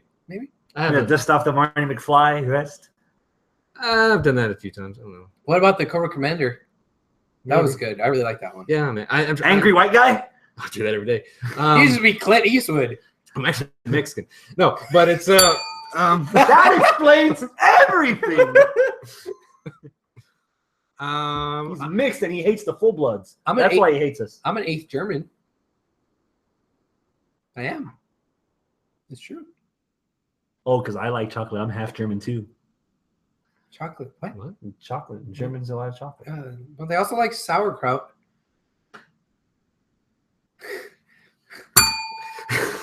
All right, that's it. That's all I wanted to say. So, moving on. Hurry up. Still got to. All right. What are we kicking this off with? Well, I mentioned Lucha just a second ago. All right, Lucha Underground. Fuck, that was an easy fucking transition. He's like, what are we talking about? Gift of the Gods title match. Yes. Is it me or did it not feel as special as it did last year? It did not feel as special as it did last year. And I think it's, again, because they're kind of following the same formula as season 1. The first season was so awesome because everything was new and fresh and like, oh my God, they're coming up with all these great ideas. Grave Consequence, new idea. Aztec Warfare, new idea. Gift of the Gods, new idea. The medallions, what are the medallions for? We don't know. All new ideas. So far, this season, we haven't really got a whole lot in way of new ideas. It's like a lot of the same old ideas that we had from season 1. It's just new storylines kind of rolled into it, and that's it. Which, I mean, when you talk about WWE, I mean, every year you have the Royal Rumble that leads into Mania, and then you're going to have Extreme Rules after that, and then you're going to have a Money in the Bank, and da-da-da. So, I mean, I guess you could kind of forgive it, but at the same time, it kind of takes away a little bit of the sparkle that we had from last year or last season, you know, because everything was just different. And I expected going into season 2, things are going to be different, you know, because I think that's more of the formula for TV shows. TV shows, it's always same characters, different scenarios. Here, it's almost like same scenarios, different characters. So I don't know. Maybe I'm not quite as enamored with this right now. Maybe that's the mystique has faded. And it's a little bit. And now it's like now we know what everything means, so it's not as special. I think that's a little bit. I'm not saying I hate it. I mean, it's still the best hour of wrestling on TV. The belt still looks cool though. It's hard to blame Lucha Underground because if I was in Lucha's Underground shoes, I would have spaced that out. I would have probably debuted the Gift of the Gods in the second season. Okay. But the only problem is Lucha wasn't guaranteed jack shit. That's so true. they had to bust their entire nut on the season 1 with everything they had. Yeah. You know, but this is like the week after Graver Consequences. Did the last year work like that too, where it was like right after the other match? I'm not sure. Last week was not Graver Consequences. Last week, 2 weeks ago was No Mas. Now, see, that was a new thing, No Mas. And the week before was random butt fuckery on the episode. That was still good. Right. Okay. That's not point though. No, this wasn't following up. You thought that it was like every week something big happened. It wasn't last week. What was Graver Consequences? Like 3 weeks ago, 3 or 4 weeks ago. Something like that. Was it? Yeah. Yeah. It's because you missed a couple episodes. Dude, I'm like all and you watched 2 episodes on one day. Yeah, you're off. Yeah. Like they were showing a recap and he was here and I was like, when did this happen? Like I was missing out on something. Yeah, what he missed is the fact that Chavo stole Cage's medallion that he earned. And apparently the stipulation is that it's not really official. It doesn't matter who wins. As long as you're in possession of the medallion and you stick it in the belt, you're in the match. So Chavo just stealing the medallion, that just meant, okay, if he could get it into the fucking belt, he's the one who's in the match. And that was kind of the whole beginning segment, whether or not Chavo was going to get away. And I thought it was kind of clever where he handed Cage the little purse and inside was just a metal washer. And he whacked him with the chair and the medallion was on the chair. And then he was like, whoop, there it is, boom, haha. And, light sheet steel, I'm in it, bitches. And like, that's it. Like, oh, Guerreros. I love how they rectified it at the end of the show because that was the part that was surprising for me on the match. And for everything that we've said, oh man, these matches they don't have the new car smell because we've seen it already. For most of the match, it was typical Lucha Underground fare. Not necessarily a bad thing, but it's just it was good. It's great wrestling, good storytelling. And then Cage comes out and he starts beating the shit out of everybody. I was like, what the fuck is going on here? And then he grabs the wetback and throws him on and gets a win. It's like, what the fuck is going on here? Cage grabs a mic and I'm still like, why did he just help Chavo? It's like, whose dick is he sucking? And he grabbed the mic and he's like, next week you're defending that belt against me, motherfucker. It's like, fucking gold. Yeah, loved it. No, he said, Dario's told me that you've already agreed to defend your title next week. And then Chavo, being the heel that he is, he's supposed to be. I was like, loved it. Fucking loved it. Yeah, that was great. So yeah, that did right a lot of wrongs for me as well. Just because the stories going into the scenarios. The scenarios are pretty much the same. The stories going into it are different, and I like that. And that was cool. And like you said, the match itself was, typical lucha fare, which is still better than like most WWE matches. But I don't want to come out and say this match was better than Roman versus AJ, or that this match was better than the 4-way from the Intercontinental. Hell, there were quality Money in the Bank matches that if that was all we got for an hour, that would have been like pretty good pretty stiff competition for Lucha. Well, that's the thing. This week did have stiff competition. Yes. As much as we went on the last hour that we've been talking about stuff, WWE put on some good fucking matches this week. Yeah. Well, 2. No, I'm just kidding. I was actually more impressed with Killshot versus Moth. Ooh, yes. Talk on. More about I think it was more Killshot because I think he's innovative as far as some of his moves that he executes. The rolling jumping RKO. Yeah. Or cutter. Sorry. Whatever you want to call it. But just some of the way he gets out of different situations and some of the way he executes different moves. Yeah. I'm digging what I'm liking about him and his little character that he has now. I think it's starting to come together now for him. Yeah. I think Marty is great in his role of just being the creepy son of a bitch. I really liked it a lot. the promo beforehand where he's just like being creepy and like saluted him and just was like making fun of him, and then kind of got his ass whooped kung fu style. Which Travis, you had a point about that when we were watching. I just love the fact that we're at a point in our lives with Lucha Underground that kung fu sound effects works. The backstage segments. It's ridiculous. Did you see it? No. There was a lot of wrestling this week. There was, and the same amount of time that I normally have, so stuff had to get undercut. Yeah. The match itself, it was good. Like I had mentioned, that rolling through RKO. The fact that we saw a curb stomp was nice. But then after the match, the fact that we saw a curb stomp off of the second rope, that was interesting. It was good. It was good. Yeah. So, what else do we have? The S&M stuff with Pentagon and Vampiro. The bondage. Oh my. This segment sponsored by Adam and Eve. 25% off and a free gift with your online purchase. Oh, yes. That sounded too like you cut that out right away. Like you knew exactly what the. It's down your Westheimer, man. You should give it a shot. Where are we going at? Right next to El Real. Really good Mexican restaurant. Oh, okay. Yeah. It's really good. Flavored lube. Yeah. Everybody wins. Yeah.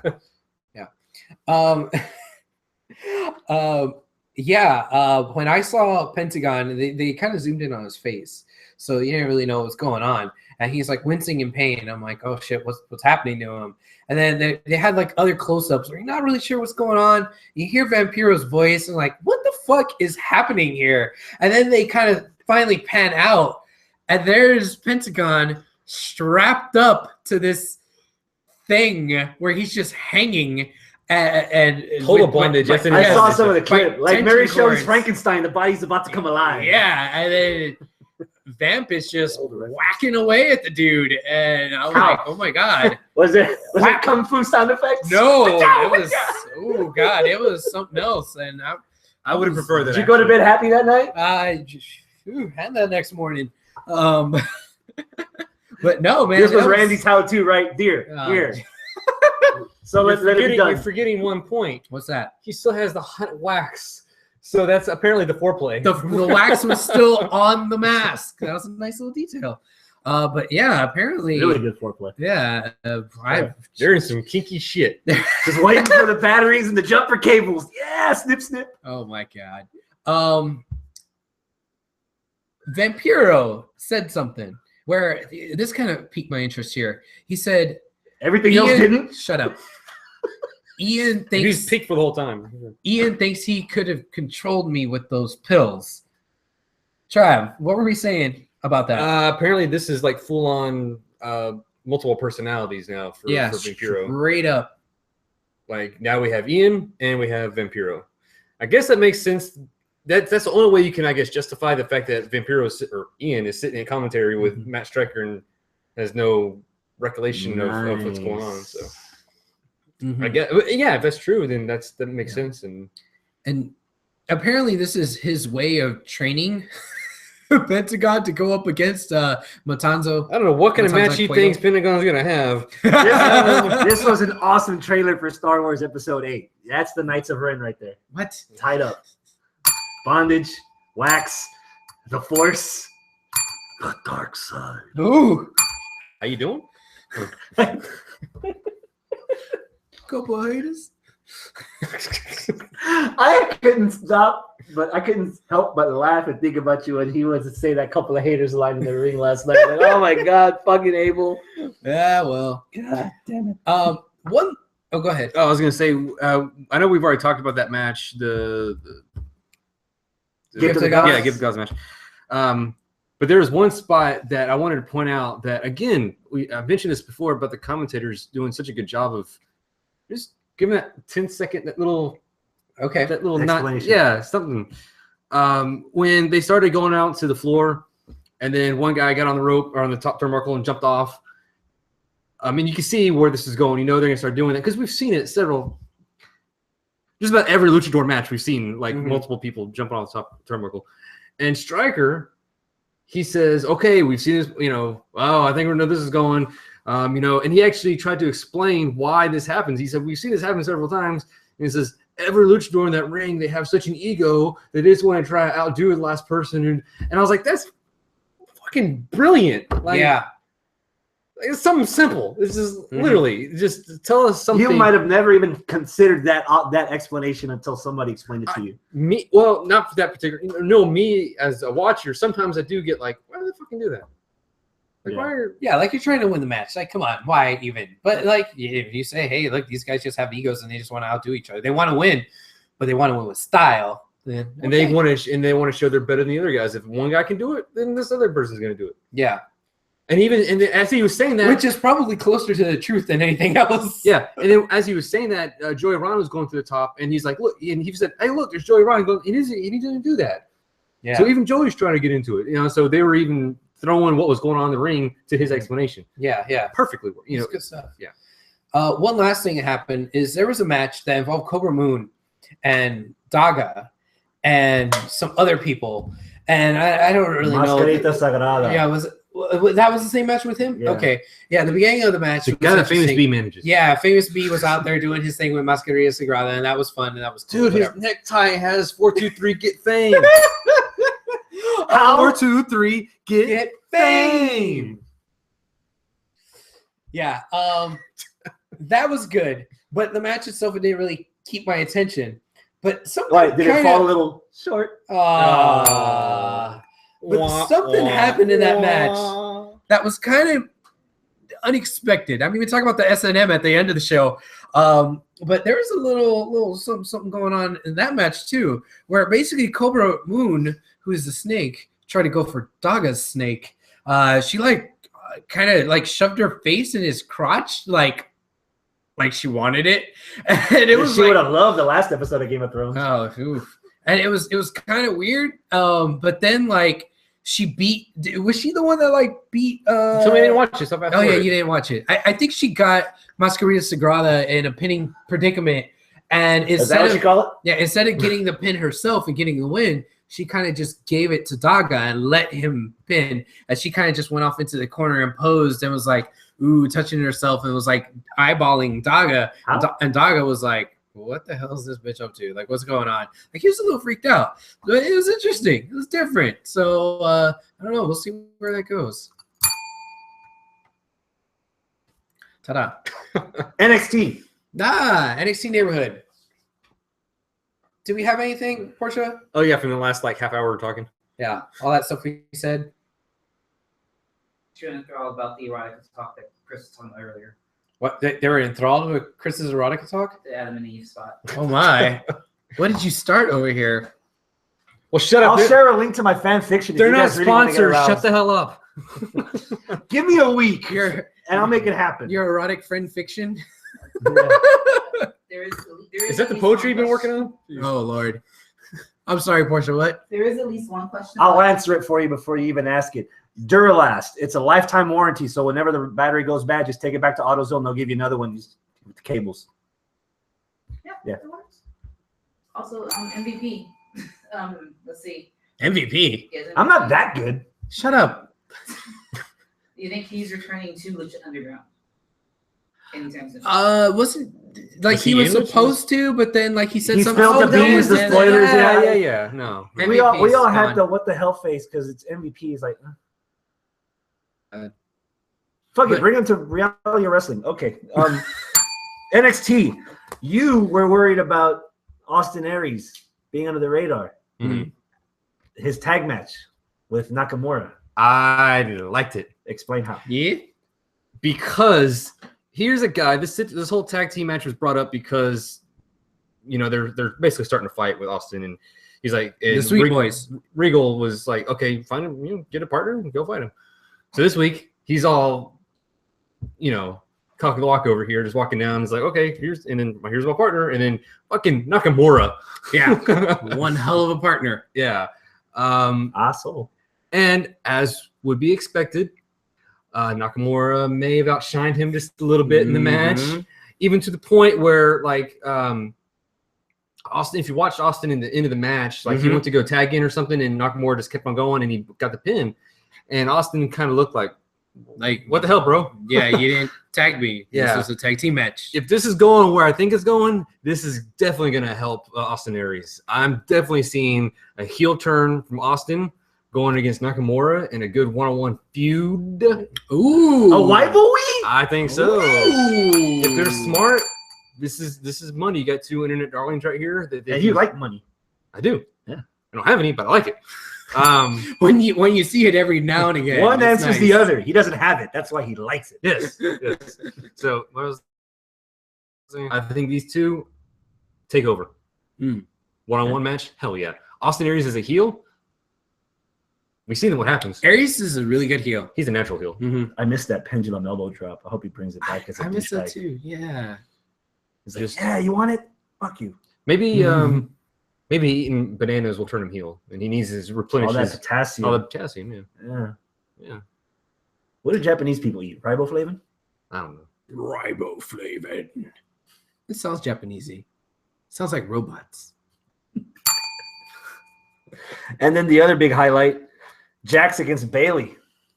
Nia Jax versus Bailey. The rematch. I love this match. This match should have been what happened in London. I knew you were going to say that. How'd you know? Because you agreed? Because Nia Jax won. Aside from the fact that she won, which, yeah, she should have won. I think that this was not a one-sided affair as London was, where Nia was just mauling Bailey. Bailey wins at the end of the match. It made no sense. Yeah. This match, it was kind of back and forth. There was psychology behind it. There was stuff that was going on, you know, with the arm and all that, where they were trying to work over the arm. And, you know, like it made sense as a cohesive one-on-one match. It wasn't just this like one-sided big brawler taking out the little person and that's it. Like it was like two wrestlers wrestling, trying to get one over each other, using eyes, and on the other, the speed and the quickness. And so it made sense, and it was back and forth. And yeah, Nia Jax wound up getting the better of Bailey, and it worked. I'm so glad she kicked out of that DDT at the end. Yeah. And then she turned around and just destroyed her after that. Yep. I loved it. I love the end of the match. I would be even happier with this match had this happened, I don't know, 3 or 4 months ago or 6 months ago. London. If this happened at London. Even if you don't take that away. Okay. Like if that happened, you can't turn that on. You can't take that away. If that happened, this match should have happened a lot sooner. Okay. And I just think the steam has gone from maybe both of them. I liked it so much that I am willing, in this week where there was stiff competition, say this is a match of the week candidate. Really? Oh, candidate. Okay. Yeah. Candidate, not my pick. My pick is definitely Candidate. I'll give you a candidate. It's but a candidate for me. It's not a pick. It's a candidate. Chris, what do you have to say about this? I didn't see it. Oh, you son of a bitch! You Game of Thrones and watching motherfucker. No, this was NXT. I could have watched it at any time, but again, you have 3 extra hours of wrestling. Something's got to give. Nah. All right. What else we got? That's it for NXT, man. Something else happened with it. Y'all tell me because I didn't see it. Banff broke up. Who broke up? Banff. Banff? Oh, the Sweet yeah. Boys. Yeah. Oh, that's right. That's right. Yeah, they did. After the loss to Nakamura and Aries, yeah. She said, "Bye, Felicia," to them. Yeah, Alexa Bliss was like, "I don't need you guys anymore." Yeah. That was interesting. And then in the backstage, they went opposite directions too. Yeah. So no more Sweet Boys. No more Sweet Boys. Oh, Thank fucking God. Yeah. And, you know, I think that's going to be good for both of them because to me, when they were out there, they just kind of seemed like the Usos where you can't really tell them apart. But I know that like one of them is, you know, Australian. And so he could totally have like his own character. I didn't know they're Australian. What the fuck? One of them. The other one's just an American dude. You know? Fuck? Yeah, exactly. So it's like one of them can, you know, go off with that kind of character. I'm not trusting the guy that thought Dash and Dawson were the same dude. Yeah. So, Shut up. Hey, actually, speaking of Australians, Okay. the Mighty Never. What is the TMDK. Yeah, the Mighty don't. No, that's not they're called it's anymore. TM61. Love the intro promo that Travis shared in our little message group. I love it. Did you watch I it? saw it. I didn't watch it. Of course not. Yeah. How ironic. You watched NXT, but you watched the promo. I love the way it's like there's like T is the last name, there's a letter for the last name of one guy, M's the last name of the other guy, and then 61's that with a number that they have to dial before they do Australian phone calls. So that's how they get home. So it's TM61. You making shit up? No, they said that. Oh, okay. It's literally in the promo. Oh, in the video I didn't watch. Okay, yes, I see. Sorry. But I don't know if I haven't heard these guys before, I probably wouldn't give a shit. Mhm. But we've seen them. Mhm. They're geeky. I'll give them a shot, but I want to see them in the ring. Yeah. Y'all have already had that benefit because y'all saw them in ROW. Yeah. I don't know how much of that or what else we're gonna get, but They this were will be my impressive. first time. I liked them at ROW. They were cool. Okay. I'm fighting the urge of YouTubing some of them and just waiting to get my first impression in NXT. Because they probably have. It's been a few years even since it was on. Yeah. I think it was at least 3 years ago. Yeah. So Besides, I doubt they're going to let them go 100 miles an hour in their first couple matches in NXT. And if I watch them at 100 somewhere else, I'm going to have that expectation. Well, no, NXT, going to WWE, no. But NXT, maybe. All right.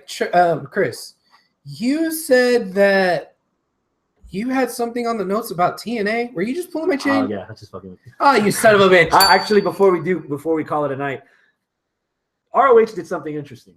Okay. The last couple of weeks, they've been doing recaps and got caught up of Honor Rising. Even better, hour-long episode dedicated to the rise of Jay Lethal. Him winning the television title. They showed his match against Alberto El Patron at the 13th anniversary. They showed his match against Jay Lethal becoming the unified champion. They showed clips of all 3 of his matches with Roderick Strong. Nice. Dude, anybody that has doubts of why we all were fans of Jay Lethal last year as like a contender for Wrestler of the Year, and already off to a good start this year, that before it gets refreshed on the website, go back and watch that hour-long retrospective. Kevin Kelly puts him on a fucking pedestal, and the matches speak for itself. And you will, if you have doubts, you will fall in love with Jay Lethal. Okay. In that retrospective. It's not like I needed any more convincing to fall in love with Jay Lethal, but because he's black, right? Actually, no, we're talking about ROH. Taylor Hendricks is going to be at Palooza. This year? Yeah. Really? Nice. Very nice. So get their restraining order ready for him. Oh, Jesus. All right. Katrina and Taylor Hendricks. Oh, my. Oh, oofta. That's a Dungeon of Doom right there. Oh, I wish I had 4 hands. Okay. Wish I had more money. Portia. Flavor lube. Was there anything that are the people from Adam and Eve? Oh God. 25% off. Is there anything? To the people. That did kind of just roll off the tongue like natural, right? Like, yeah, it did. Like I got the VIP membership. Yeah. I got worried for you for a second. Worried? I'm worried. having a fucking blast. I'm not worried at all. Check my Snapchat. Was that Real.jc. What? Oh. Was that nothing from the people for right now? Oh no, actually, will you have Chris watch the 4-way since he missed it to determine match of the week and possibly match of the year? Okay. Ah ha ha! I was waiting for them to be more specific because Adam and Eve foreplay is like what? But okay, I will. So far, right now, from what I've seen, my match of the week is actually AJ versus Roman Reigns. But can I will go back and I will watch the Fatal 4-Way match. Okay. And if it is better than the AJ Roman, then I will retroactively make it my pick. And from there, shenanigans. Sounds good. I can agree with that. I can agree with that. Okay. Yeah, we're good. We're good? Yeah. Okay. That's the show. Travis has already gotten up and walked away. Oh, No. Shut up. Yeah. Shut up. All right. Kick us out. Kick us out. You didn't have to kick us out. He just left. Yeah, I know. He kicked himself out of his own house. No. Just like Randy did to you. I'm glad I'm single. It's not what you think. That's exactly what you No, it's not what it's. Oh Lord. Stop being Okay. creepy. Adios, my friends. Keep it classy. Bye. Try the cherry lube. It's delicious, like Jolly Rancher. It's like a Jolly Rancher. That would be the green apple. Cherry. Cherry's a flavor for Jolly Well, I Rancher. know, but the cherry doesn't taste like the cherry Jolly Rancher. Oh, so you've had it. I think he's talking about Jolly Ranchers. Ah! Oh, Is that the cat? pussy's following me everywhere. I can't contain it. I gotta go. Creepy bastard. Who said creepy bastard?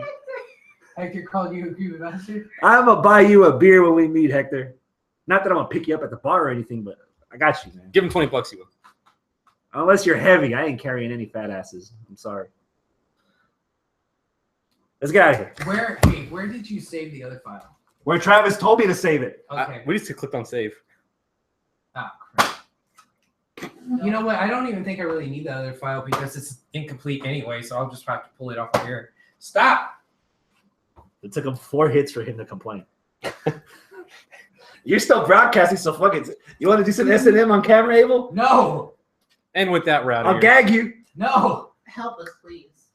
Travis. I ordered special boxes just for you, man. Oh, Flower God. pattern. Travis, help. Keep it classy. Please try. Oh, no, wait. How was Rusev's pose? That wasn't Rusev. That was Apollo Crews. Okay, Apollo Crews. And then he goes, like jacking off with his hand, and then goes, bye. Get your fat ass on the Oh, my God. Don't stop. Oh, fuck. Well. Did I catch the last part? Yeah. Yeah. Yes. I need to hit stop. I'm going to hit stop any second now, I swear. You're going to do it? Yeah. Do you want some attention, Travis? Let's go bombard Travis. No, let's not. He has that spray ball. Like,